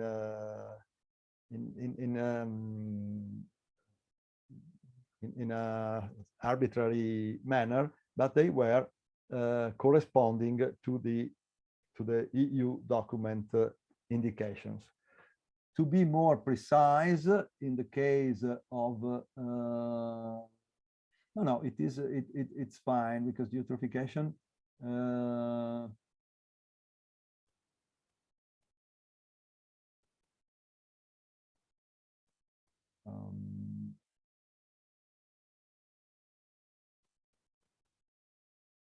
to be very precise, there is yes, a difference is here. In the EU document, you will find 14 categories, since aquatic and aquatic freshwater and marine water are in the same group. But they give an option that was adopted to separate these two indicators, and actually two different units of measures are adopted for each one. In the case of marine water, it is expressed in terms of kilograms of nitrogen, and in the aquatic freshwater in kilograms of phosphorus.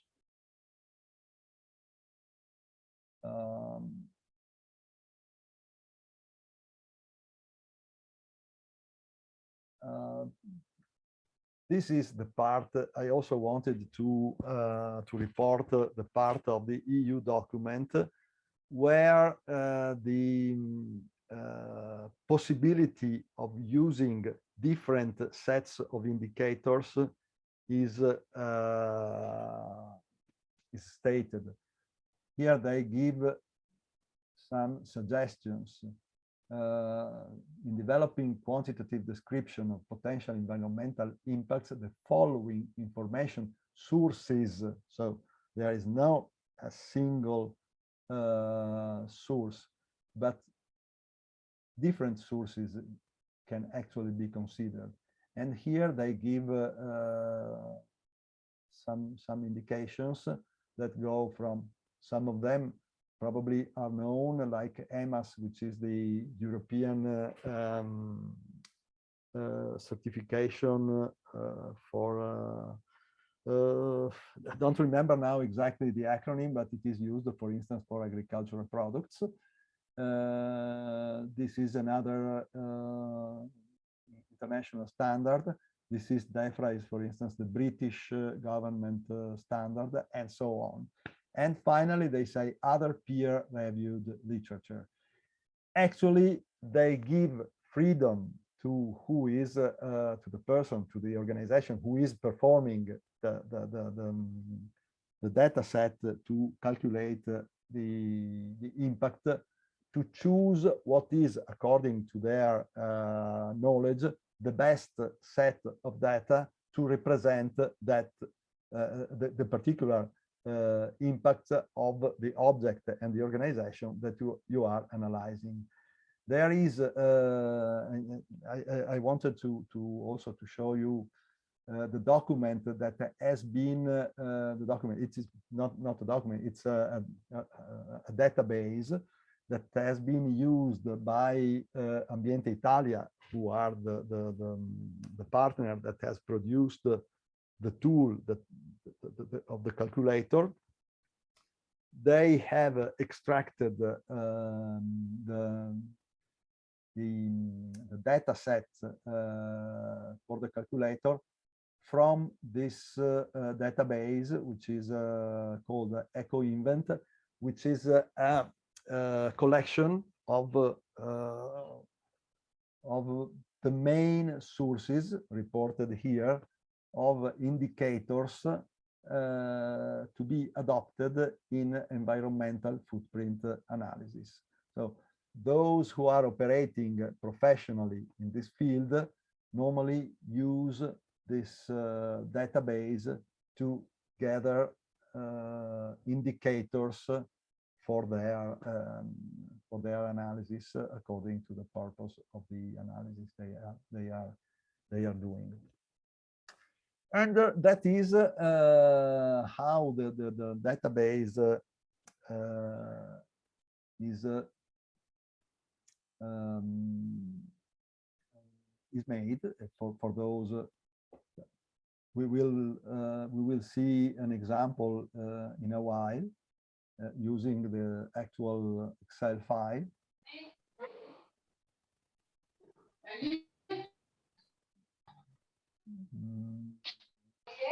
Here, anyone wants to ask questions? No. Here you start with information on energy consumption, electricity.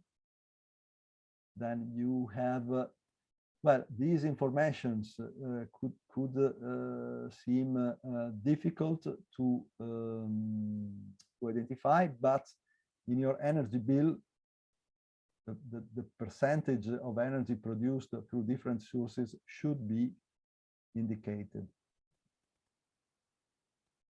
and so on. And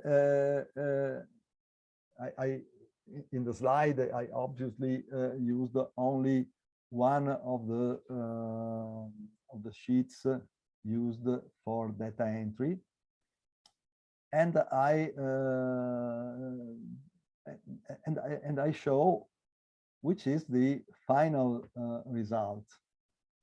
The final result is expressed in terms of total primary energy used, which doesn't mean that you use, in this case, the amount of 57,000 megajoules, but it means that directly and indirectly, the activities you have performed during 1 year required in their life cycle that amount of energy, which has an impact in terms of climate change of kilograms of CO2, and then another impact in other less known than CO2, in other fields that are related with the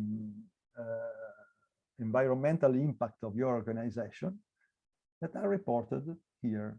Some of them are known, some of them are less known, but according to the document of the European Union and according to the most recognized literature sources in this subject. This is the final expression of the footprint of your organization, expressed in terms of total impact, and this impact can be split in different parts related to building consumption, electric energy, thermal energy, water consumption, and so on. As you probably understand, managing all these data can be of interest and can be useful for those who are professionally involved in this kind of things. For schools that were for the first time facing this kind of approach, at the end, the decision was taken of considering in the comparisons only four of the parameters that were carbon footprint, the most widely recognized, particulate matter, which is which is quite important in terms of local pollution, and it is particularly important in areas like, unfortunately, the area where I live, which is probably one of the most, not probably, is one of the most polluted areas in Europe and in the world.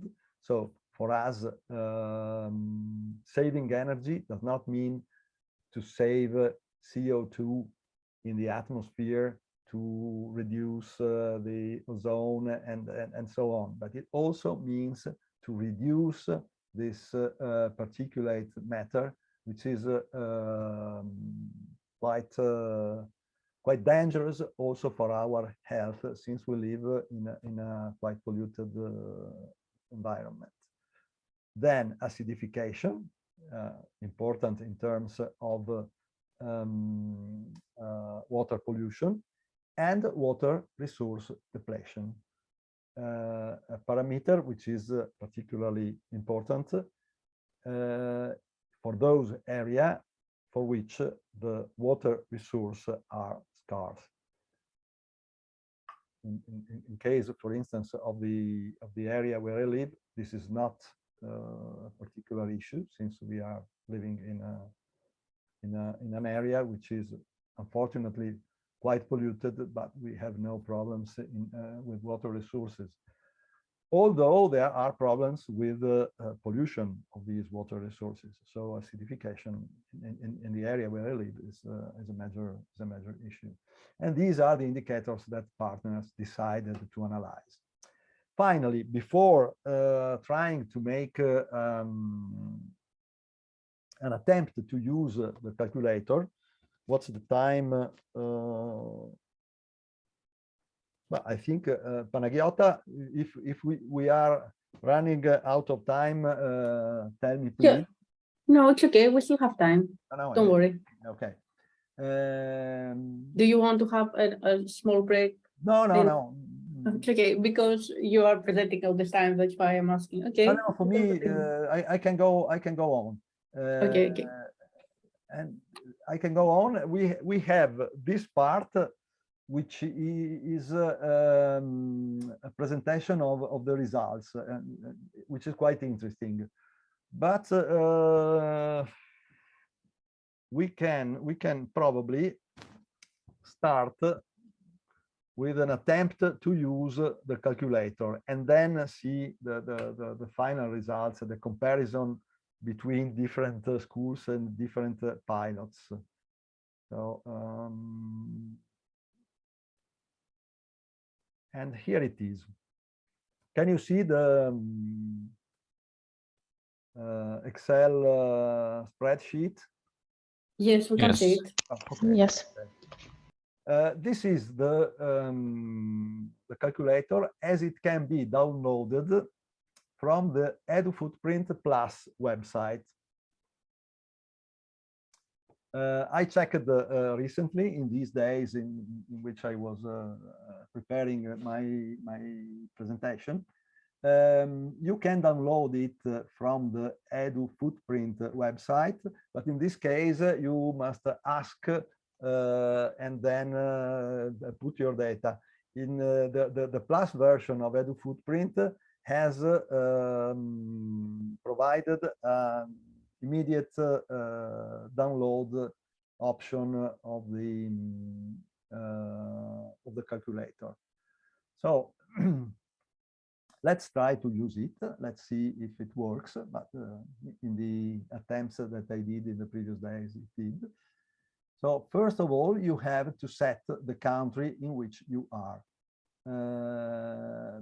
Why does it make difference? Yes, it makes difference because there have some of the indicators are related, for instance, to the parameter of the heating degree days. And for each country, a different parameter has been already set. This is not very scientifically or technologically correct decision, in my opinion, because I only think to the country where I live, that, as you probably know, goes from the Alps to Sicily, with a range of climates that is quite different from one region to another. And the number of degree days goes from probably more than 3,000 degree days per year in the northernmost areas of the country to, I think it's around 500 degree days in the south of Sicily. In this case, I think that Italy was set with something, no, something intermediate. But I want to repeat, the objective was not to find an absolutely valid number. The objective was to compare your situation with that of similar schools, a similar organization, and particularly, even more, that of giving to your organization the tools for reducing your impact. So you understand that whatever it is, the number of degree days that you choose, if you want to make a competition against yourself, it doesn't make a difference. So let's not discuss too much about this issue. I don't want to put Italy because in this case you could say that I am using data that I know well, but let's go, for instance, to Albania. Type of the building, a difference in the case of Edu Footprint Plus. They have extended the analysis. I have not participated, unfortunately, in the project Edu Footprint Plus, which has not introduced many innovations, as far as I know, because I repeat, I not participated, but I have some information. They used basically the same tool, but they have extended the analysis and the pile of buildings to other categories of buildings. Actually, in Edu Footprint, you only will find the typology of school, or probably there was a difference between schools, universities, and kindergartens. In this case, the analysis was extended also to other categories of public buildings. But let's stay with schools. You can here introduce the name of the building. You can put a name of your fantasy, yellow.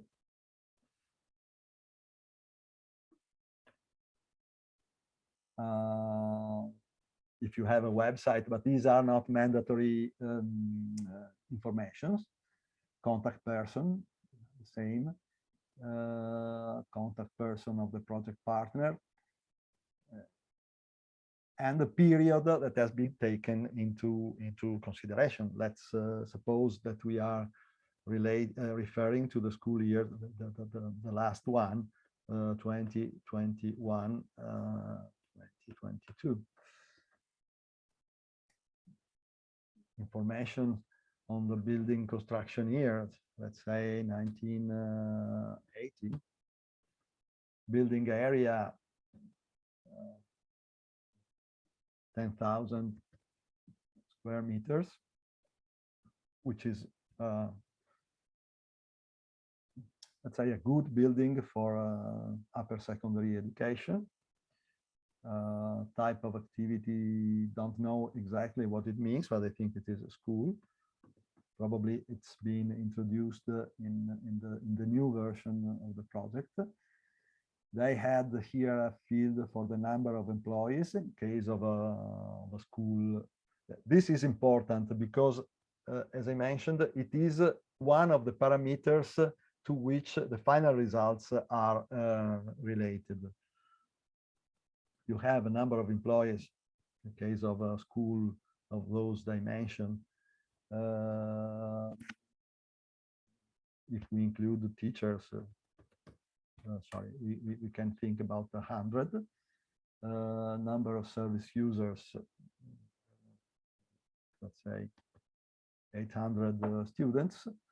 External additional staff, if there are, well, staff which are not directly employed of the school. This is the total number of persons. Working days per year, if we include Saturdays, it's about 300. Building activity hours, can put 7:30 in the morning to 4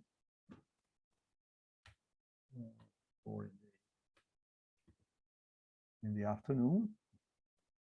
Building owner, let's say municipality. External service procurement. Don't know if in this case you can right, yes. And here administrative services, yes, labs, canteen, let's say no, to simplify, no cafeteria,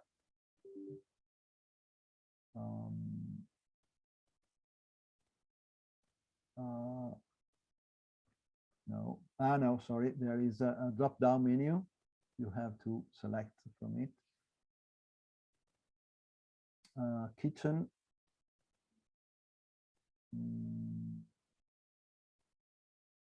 We do not have a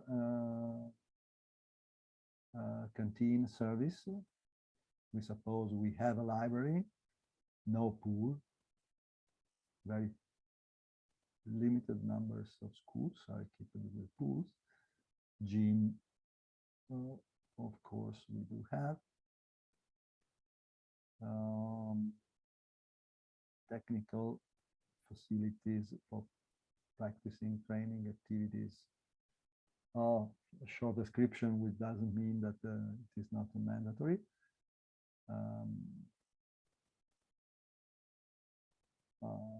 Gardening, no, let's say yes. No, okay, right. No, because otherwise we have to describe other areas. No.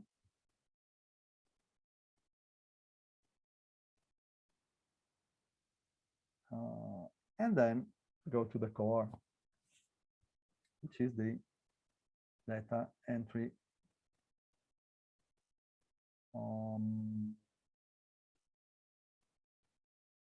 We said that we are in Albania. electricity consumption of network. It was already implemented with 500,000. It is expressed in kilowatt hours. Let me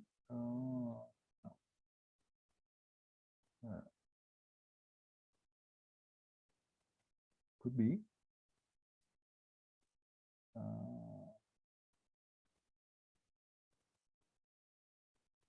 and then you have to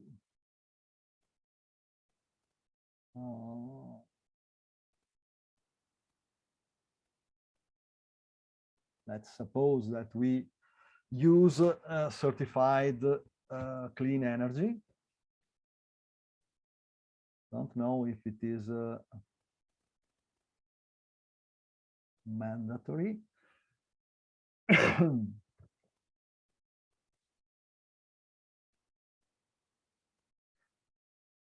We're supposed to buy 300,000 kilowatt hours from certified, and the rest from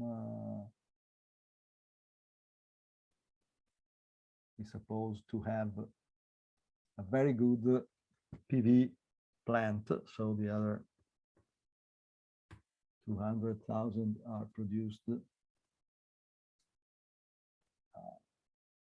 And we have a total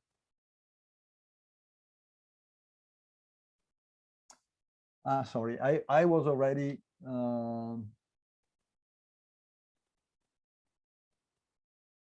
if we buy 500,000 only from certified and 200 are produced self-produced, we shall put to zero that value. So we have 500,000 kilowatt hours, which is converted also in megajoules by multiplying it by 3.6. Then you have natural gas expressed in standard cubic meters, and we express it in, let's say,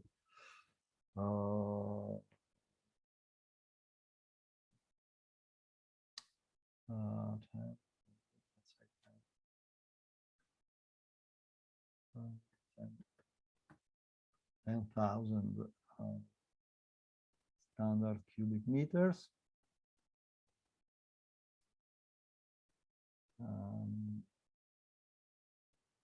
No, too little.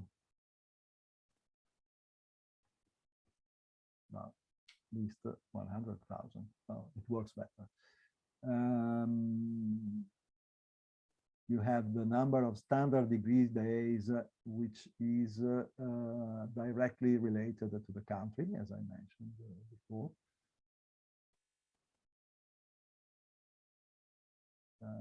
Degree, that's another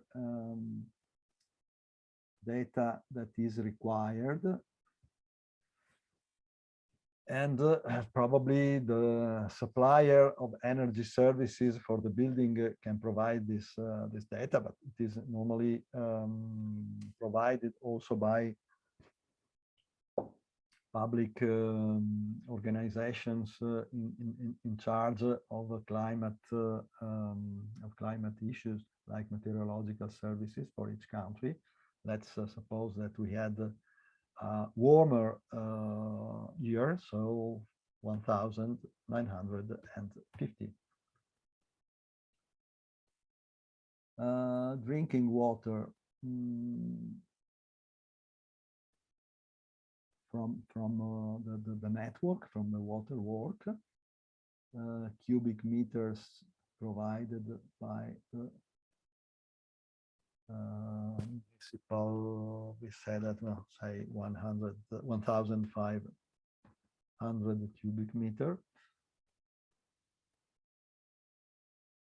And then we could start with paper products, stationery products, and so on. If we want to fill in each field properly, probably it will take until tonight, even if we use very approximated data. So I wanted to check if something already will appear. Yes, something appears because we suppose in this case that we had no consumption of equipment, of medical sanitary equipment, of toilet and so on. We can just to make an attempt. Black toner. We use black toner. It goes in number of cartridges, I think. So let's say 100.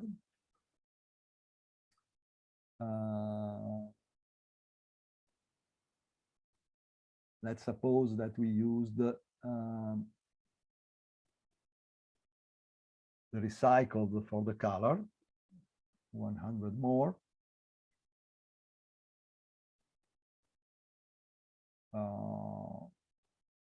We use liquid soap and in kilos, 100 kilos of liquid soap. Don't know if this value is reasonable if compared to a school of that dimensions, but you understand that we are only trying how the device works. Organic matter for gardening. Let's use, it goes in kilos, 500 kilos. And this is more interesting. This is more interesting because it plays a strong, quite a strong influence. So, well, internal vehicles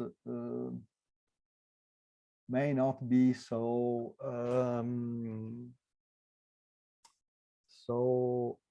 impacting. It could be impacting in case of schools that have, for instance, two separate buildings located in different parts of the city, and a bus, a van, or a car is necessary, is needed for people, students, or staff moving from one building to another belonging to the same school organization. Let's suppose we are not in this case, to simplify, and also because I don't know how much the impact could be. This is more relevant. Walking, we could implement the data for walking, but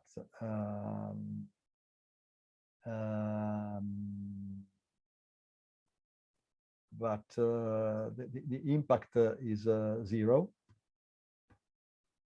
I suppose that 50% of the students go to school walking, another 20 goes cycling. No, sorry. This is the average distance. So let's say, sorry, one kilometer if you walk. Cycling, we have 20%.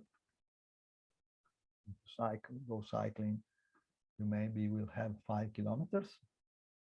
If you are motorcycling, let's say 5%, and they have 15 kilometers. By car,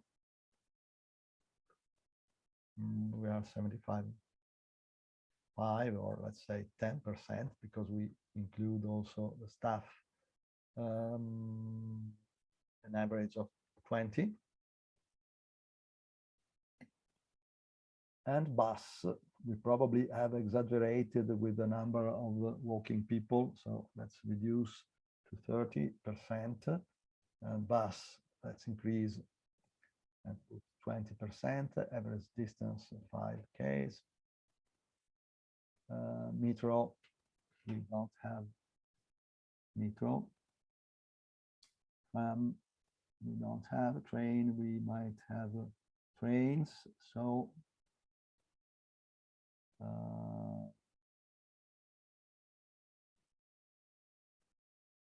30, 20, 55, 65, 85. So we have 15% of users coming by train, and they have 30, probably too much, 25. We go to a total of 100%. And we also shall put data on school trips, school transfers. For instance, there is a project of twinning between classes of different countries. Or between different cities in the same country. In the first case, you catch the train for a total distance of 250. Sorry. Yes, and here you put 250 kilometers.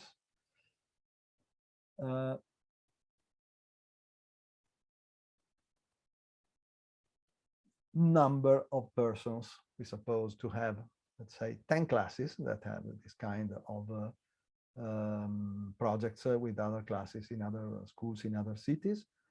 55 people per class, total 250. Again, sorry. Yes. And again, 250 people traveling for 250 kilometers.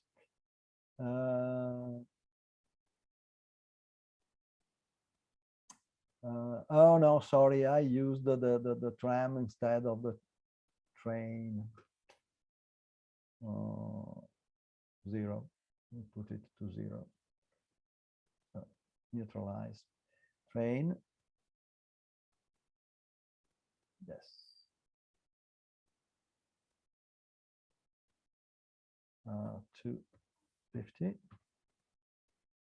And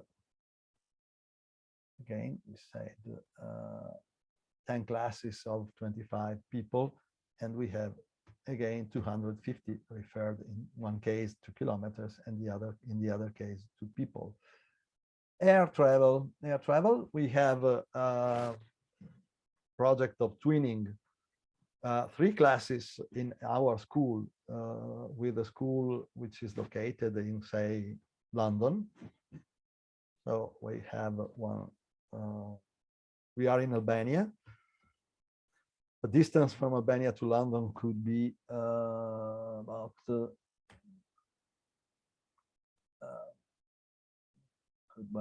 2,000 kilometers. No, that's too much. And we have 3 classes.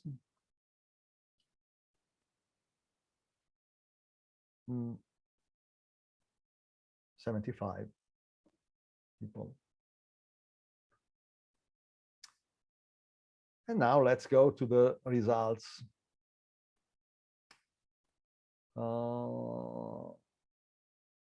These are the impacts, the final impacts. As you can see,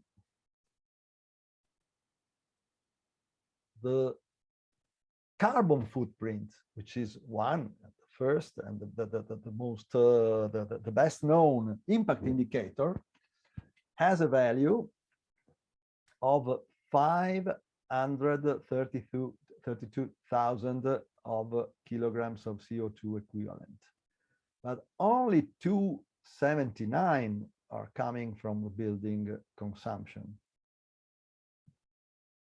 Another amount is coming from product consumption. We have no impact from electric energy in this case. Why? Because we have the option of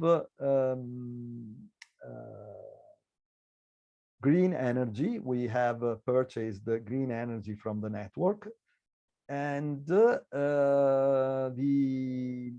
other amount of energy is self-produced by means of a PV plant. But what happens if we did not buy, had not bought green energy. Let's put no here, and so 0, and we buy 300.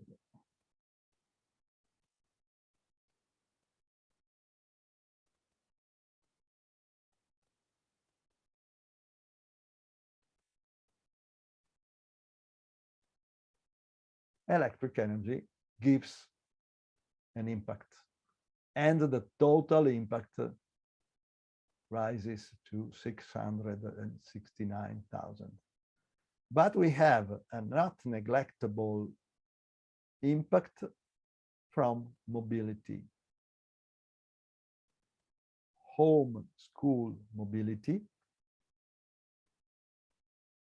250, and transfers or travels. In this case, we have made a simulation of 3 classes that have exchange experiences with other classes in London. Let's suppose that we are dealing with the schools in which the teaching of languages is fundamental. In this case, we will not have only 3 classes traveling to London, but we will have a higher number of classes, let's say 20 classes. So 25 people as an average per class, we will have 500 people that traveled. Oh, sorry, I am sorry, because I made a mistake. This is one of the issues that must be taken into consideration, being precise in data entry. When you have to put the amount of kilometers, they are not only referred to the one-way travel, but to the return travel. So if you are traveling from Albania to London, it's 2,000 kilometers, but you are also to travel from London, go back home to Albania, so it is 4,000. If you have 500 people traveling by plane for 4,000 kilometers, you see that from 669,000, you rise up to 854, and the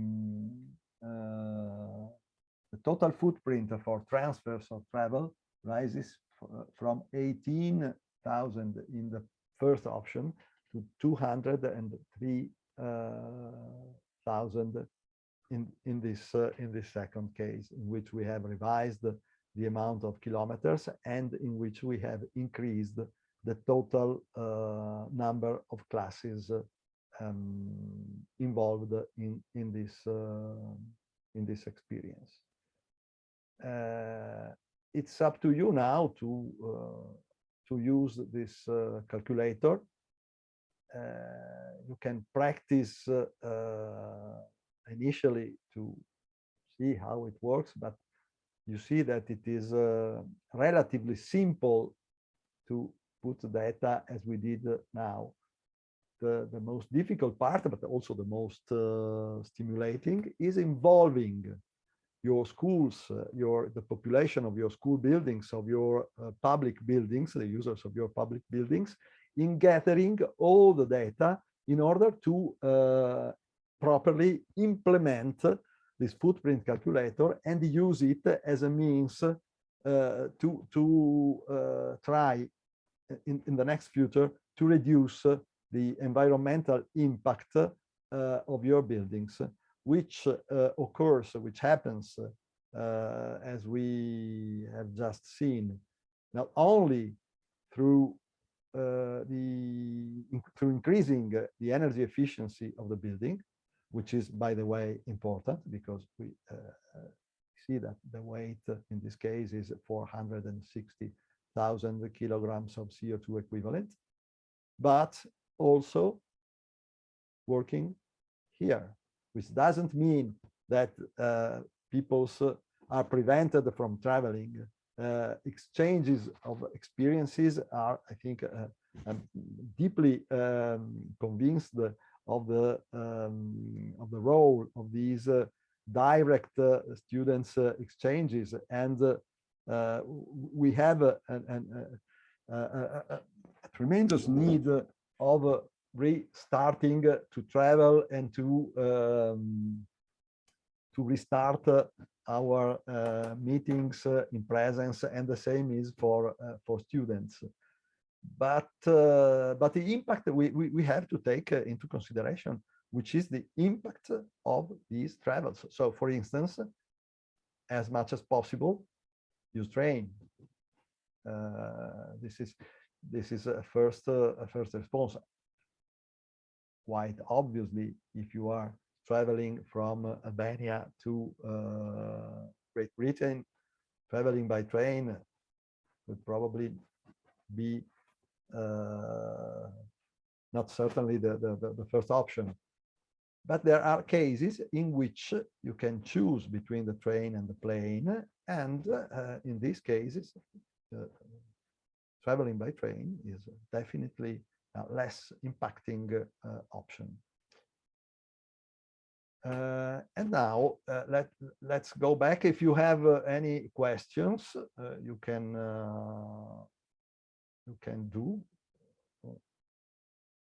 make your questions. Otherwise,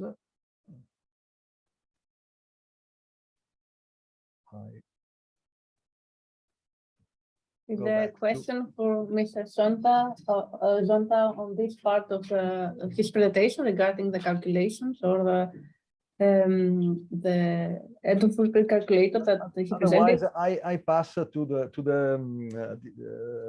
the display of some of the results.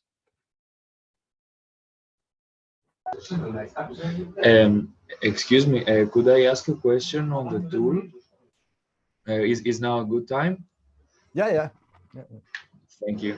So my name is Dimitris Giritas, and I work in MES Energy, which is a subcontractor of the University of Patras in Greece. And I wanted to ask regarding the tool. I also downloaded the Do Footprint Plus version, and I noticed that Greece is not in the countries that you can choose in the drop-down menu in the tool. Even though in the project description it is mentioned that the methodology has been implemented in Greece, if I'm not mistaken. So I wanted in the first project, yes, you are right. Okay. One of the partners was Greek, Efexini Poly, if I'm pronouncing it correctly. Then Milao Ellinika, Monoliga Logia. So maybe I am mispronouncing. We had a pilot in Greece, which I have also personally visited, in the area of Peloponnese, in Messini and Kalamata. But probably they have adapted if you want, I can provide you with a version, with an original version. You can also request the original version, which has, I'm sure, also the Greek option. You can practically use also the plus version, although Greece is not present. The main difference is the number of degrees days by for any country. As I mentioned at the beginning of the simulation that I did with a calculator. I was thinking of the case of Italy. In Italy, we had two pilots. One in the Veneto region, where I live, which is for that pilot, the total amount of degrees days was quite correct, and not perfect, but quite correct. And probably they have chosen it exactly from the Veneto region. But one pilot, the second pilot of Italy we had in the first Edu Footprint project, was based in Sicily, and namely in the city of Ragusa, which is even in the south of Sicily, where the total amount of degree days is, I don't know exactly how much, but for sure it's lower than 1,000 degree days. So they adopted exactly the same methodology without any kind of problems, which is the reason we are not, as I highlighted in many parts of my presentation, we cannot adopt absolute values. The main objective is to give schools or to give public organizations, since in the plus version the pilot has been extended also to other categories of buildings, means to work towards a more efficient use of the building. So we are not sure of the absolute validity of the data set that we are using. It's a very relative value. The different, if we were performing an environmental footprint analysis, not of an organization, but of a product, yes, in that case, we should be more precise. Because normally these analyses are conducted for commercial purpose. And if you use it for commercial purpose, you must respond to more to standards that can more universally accepted and identified. Although also in this case, there are discussions among the best data set that can be used in one case or another. But it is very common nowadays that the products, typically in the field of clothing, you buy a pair of trousers, a pair of shoes, a sweater that have an environmental label.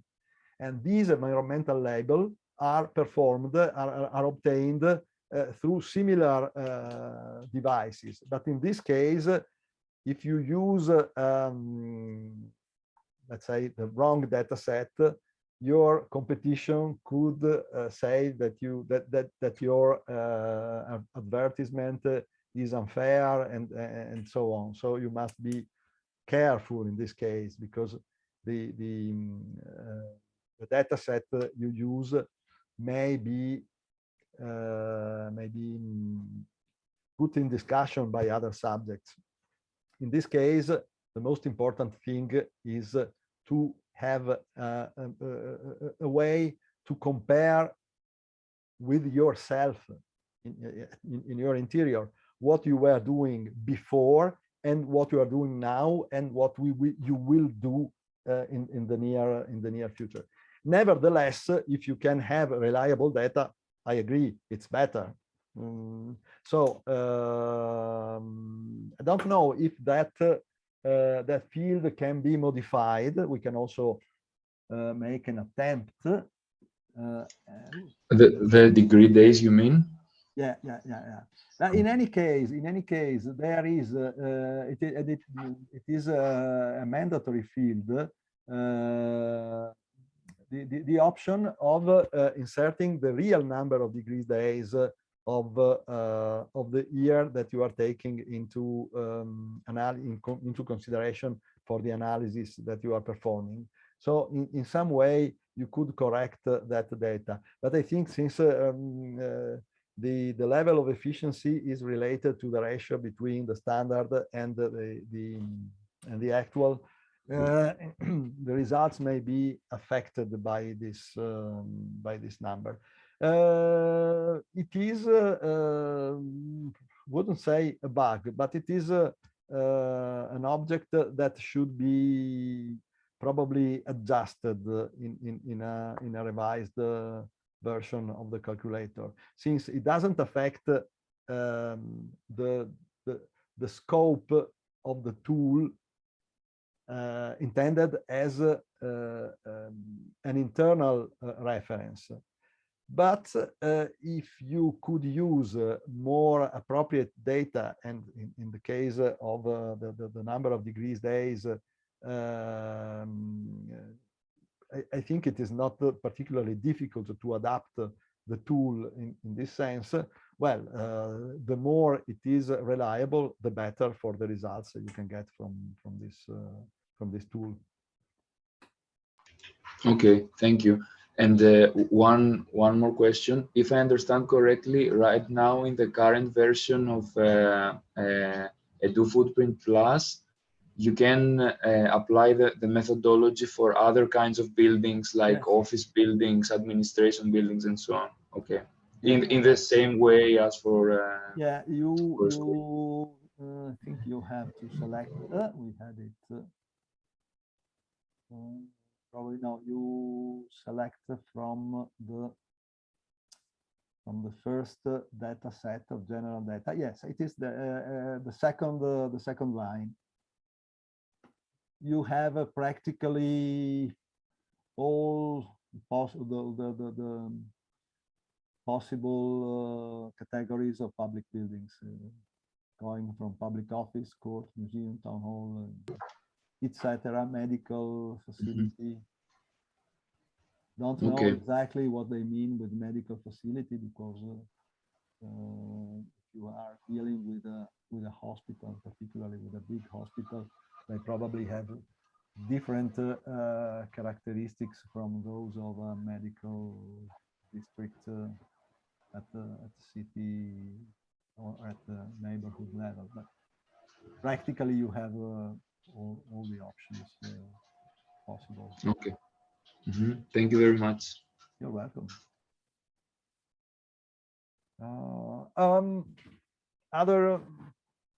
Other questions? Otherwise, I would like to show you a selection of the results of the application of this tool in the different pilot areas. I made a selection from Spain, Portugal, and Italy. Italy referred to the case of the Veneto region, which was the most numerous pilot and consequently probably also the most significant. Well, this picture is related to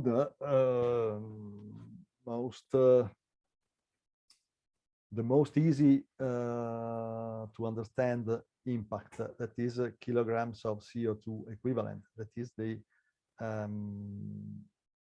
carbon footprint, what we normally used to call carbon footprint. What is quite evident is a great difference between or among schools. We have some peaks, 1, 2, 3, and let's say 4, and we have a lower level. Let's well, to understand these differences, we must go in particular to one of the parameters that we took into consideration, which is mobility. All these schools have very strong, very intense programs of student exchange with schools from abroad. So they use or they used probably until 2019 before the pandemics, and hopefully they will restart to use quite a lot planes for their school activities. So the main responsible for this is actually the use of planes. These are upper secondary schools. This is a lower secondary school, but it is a school very, very active at different levels. They have a lot of initiatives beyond school times. So including exchanges with other schools in other countries. And this is the reason for these peaks. For this reason, separate representations have been made, including or not including mobility for travels and excursions. This is exactly the first you see on the left is exactly the same as this one, but here the contribution of separate categories of indicators is represented with different colors. You see that travel and excursions, which is represented in blue, in some of the schools plays a huge role, and home school mobility as well for some of the schools. There are explanations for this. In the first case, these schools with important long blue bars are those who have the most relevant exchange with foreign schools. And so this particularly important value of CO2 footprint is related to air travels. In the other cases, you see that normally lower schools, lower secondary schools have a smaller value of home school mobility because normally lower secondary education is more related to the neighborhood. So the majority of the students do not require long trips to long displacement to reach schools. In this case, from particularly from here to here, these are secondary,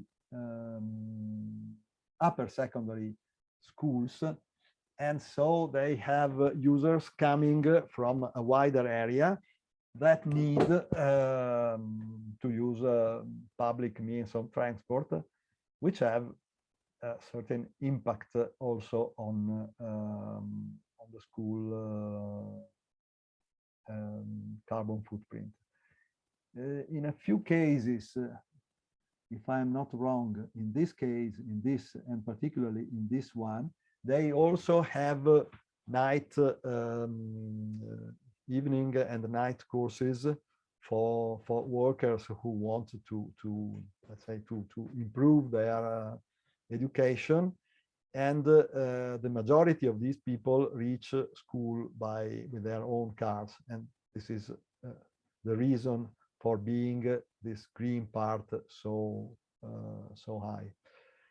In this second diagram,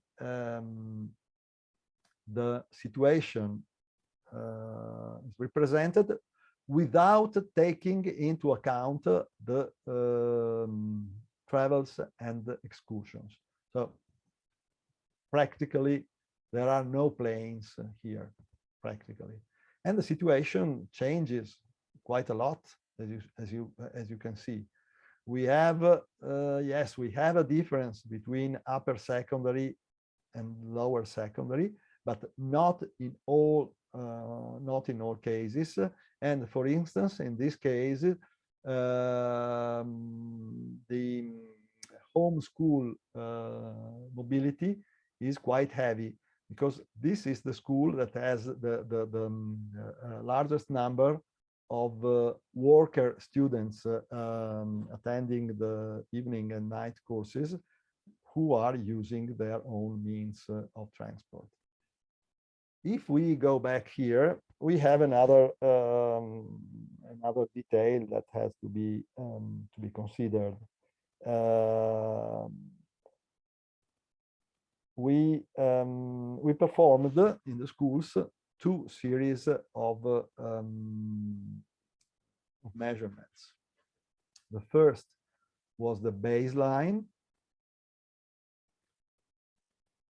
and the second was related to the year, to the next year, 2017-2018. So there was an improvement, but not so high as it could have been expected. Reasons. Well, probably what we have noticed is that the data collection was improved in the second year of the application of the methodology. So probably at the beginning, not all the data were had been collected properly, and there were some lacks of reliable data.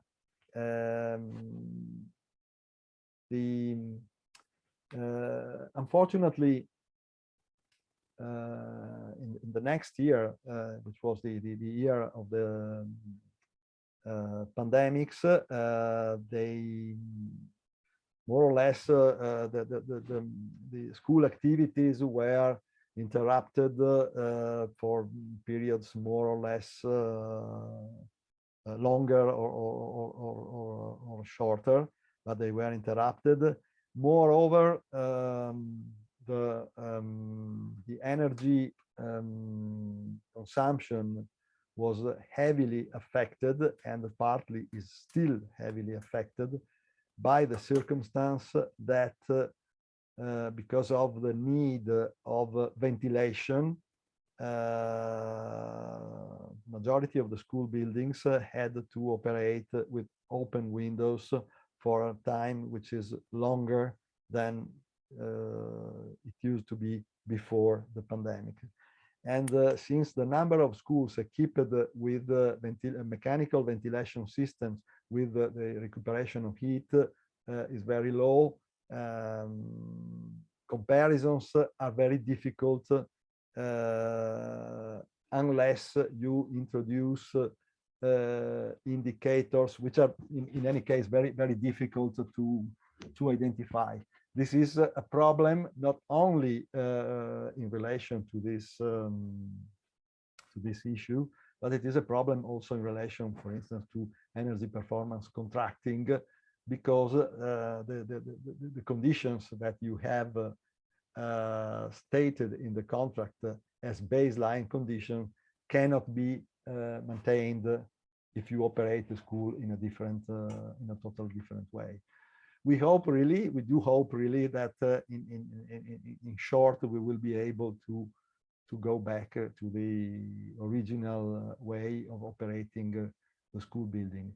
Here you have another way of representing the different contributions to the CO2 footprint in terms of percentage rather than in terms of absolute value. This is without excursions, and this is I think now it is again without exclusions, but it takes into consideration only upper secondary education and so on. In Portugal, it was quite quite similar. They had the differences also in their pilot, and they identified these differences mainly with excursions made during the school year by some of the schools analyzed. In the case of Portugal, this effect of having, in this case, they had worst results in the second year, but again, this was there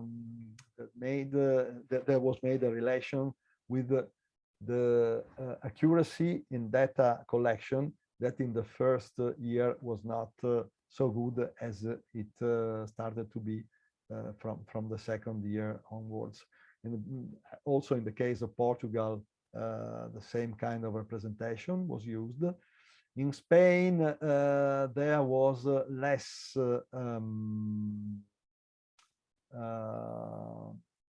probably less difference. They had less peaks.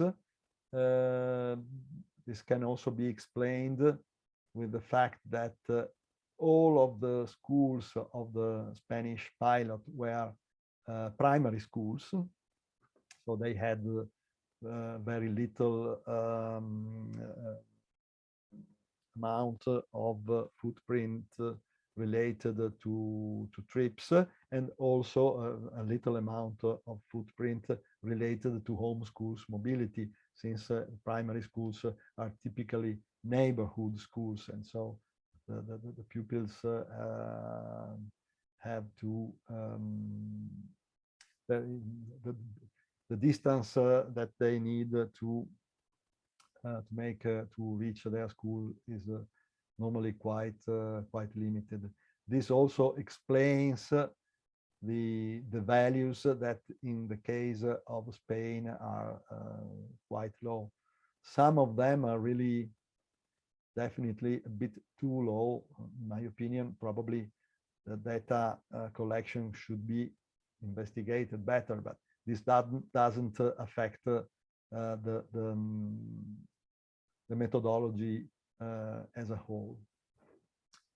And finally, a few words about the EduFootprint platform, which is, we had three outcomes of the EduFootprint project that were selected to be presented in this training session today and on Thursday. Here the presentation is quite simple, and it will take actually a few minutes. Although it was it became quite a popular tool because it gave the opportunity to school to have a showcase for their practices or for their best practices. And here you can find, I tried to place, yes, this is the link to the website of EduFootprint. This is EduFootprint, not the Plus version. Here you can request a copy of the calculator. I don't know actually if in this period somebody will attend these requests, but I can speak to my ex colleagues at the province of Treviso. So, but if you want a copy of the original Edu Footprint version, you have my contact details, and I can provide you by email the original version that I have. Well, apart from this, you have here 5 thematic areas related to best practice in different sectors to minimize the environmental impact in terms of use of paper. In case of paper, we have only 2 practices, both coming from Albania. In the case of electricity, we have, I would say, many more practices. One of these is particularly interesting. This one, but I will present it on Thursday, since it,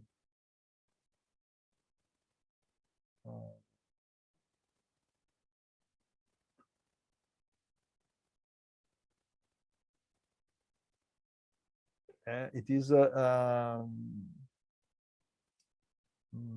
particular work that has been done in one, but also in other schools to identify the most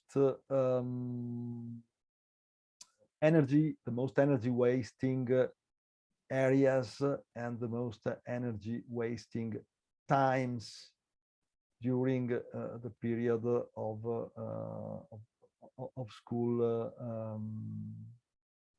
school activities. But on Thursday I will present this one. The same we have for thermal energy. We have practices from Italy, Greece, Portugal.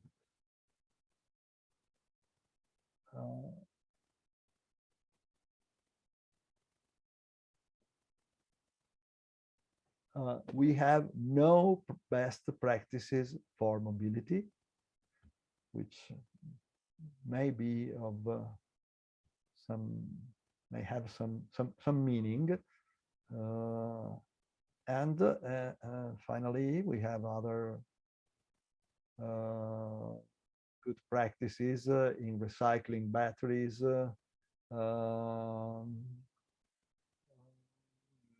calculating CO2 with a simplified methodology, not with the methodology of Edu Footprint.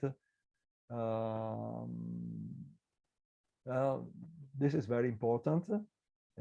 For instance, in Albania, they have tried to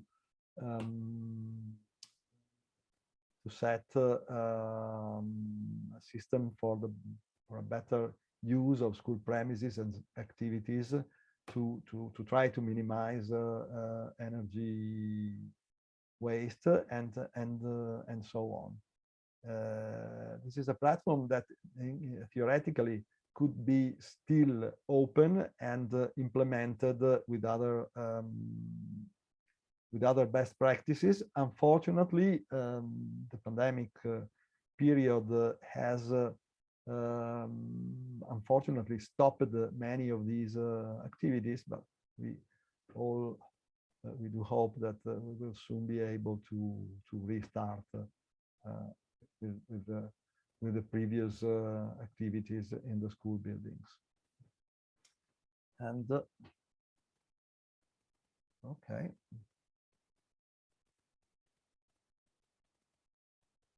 And that's it.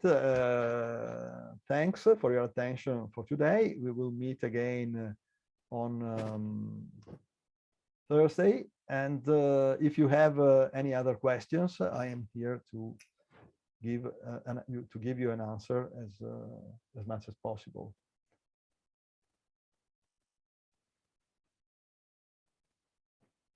Yes, I would like to ask another question. Is Dimitris Geritas from S Energy again? So I would like to ask you, also related to the graphs that you showed, the one that we can see on the screen right now, can this tool be used, or has it already been used in order to assess the impact of energy saving measures like energy renovations in schools or other buildings? Yes, yes, of course, of course. The tool only takes into account the amount of energy that you have saved. Then it's up to you, to the person that that uses the data provided from the calculator to give an interpretation to the results. So if you know that in a particular year you have made an investment to, let's say, change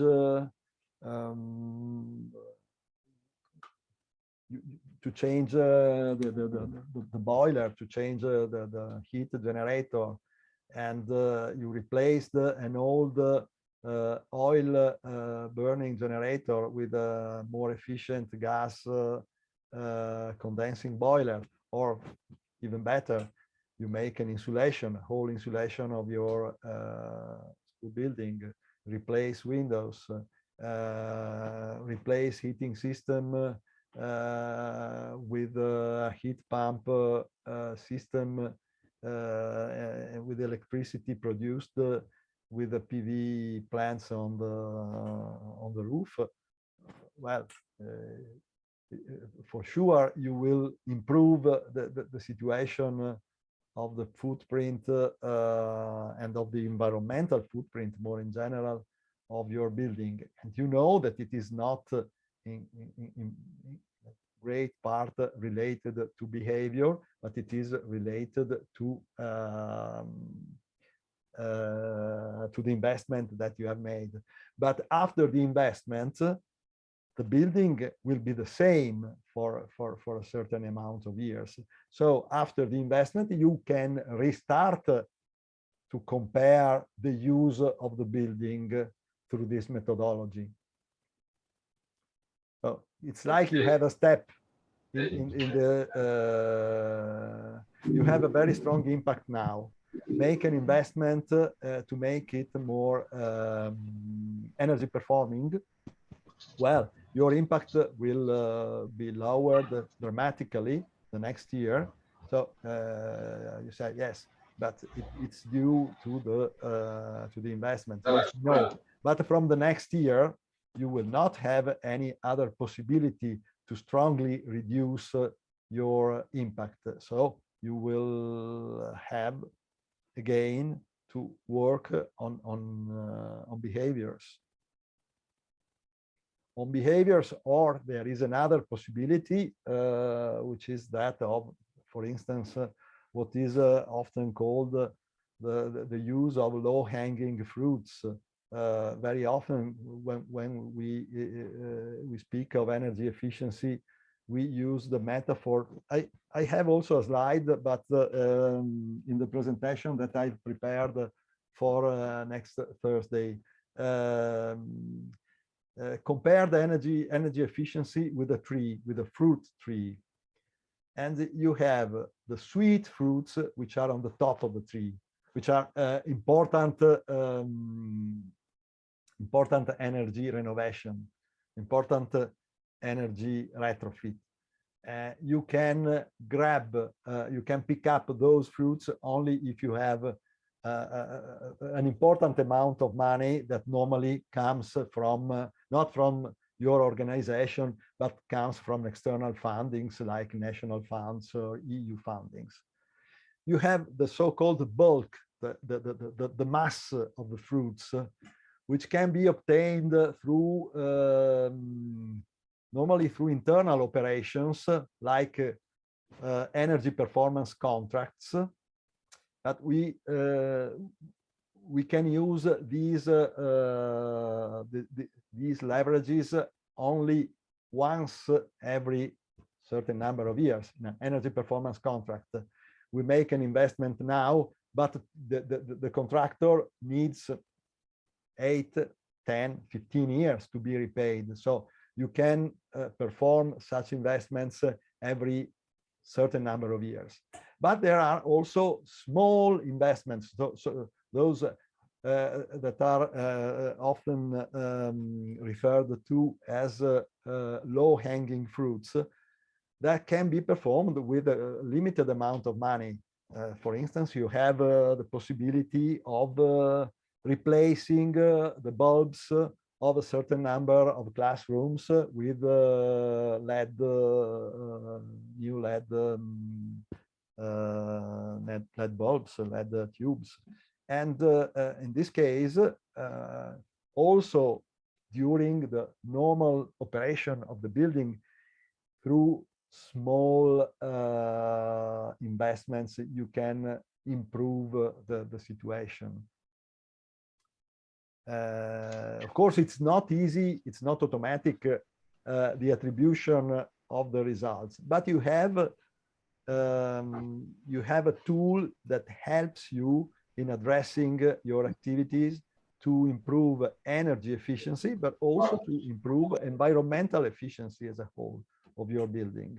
And this focus on environmental efficiency, in my experience and in the experience of those who have participated in Edu Footprint, is very useful. It proved very useful to involve more people.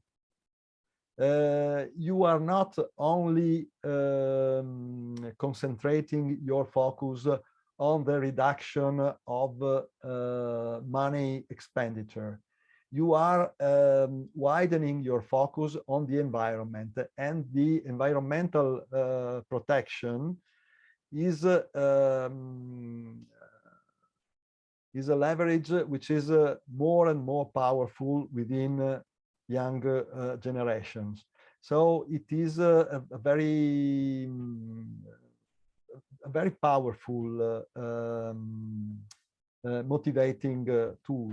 So apart from the results in terms of metering, let's say technological or scientific results, this project for me had an important impact in involving more and more people in the activities and in the, how can I say, in participating in some way in what is the best way of using the common good, intended as the public building, not as something whose no man's land, but it is also my land. It is also part of my life, and it is particularly important with school buildings where pupils spend a lot of their time in that, probably more time in the school in some cases than at their homes. So it's a powerful tool to raise awareness about the need of using properly buildings and common resources. Okay, thank you very much. Thank you very much, Mr. Antonio Zota. Is there another question before we proceed with closing this session? Mm-hmm. I don't think there is any other question. I want to personally thank you, Mr. Antonio Zota, for being here today in our training session. And of course, thank you again that you will be participating in our session in Thursday, showcasing another Edu Footprint outcome. Of course, all the participants will receive today's recording if they wish to do it, and we will be able to provide your communication if they have further questions, etc. Thank you all for participating. So, if you want to say a few words. No, thank you very much to Mr. Antonio, and thank you, Panayota, for coordinating the session. Thank you, thank you, thank you all. Thank you for your patience, and see you all on Thursday at 10 CET or whatever time Extensity, yes. you are.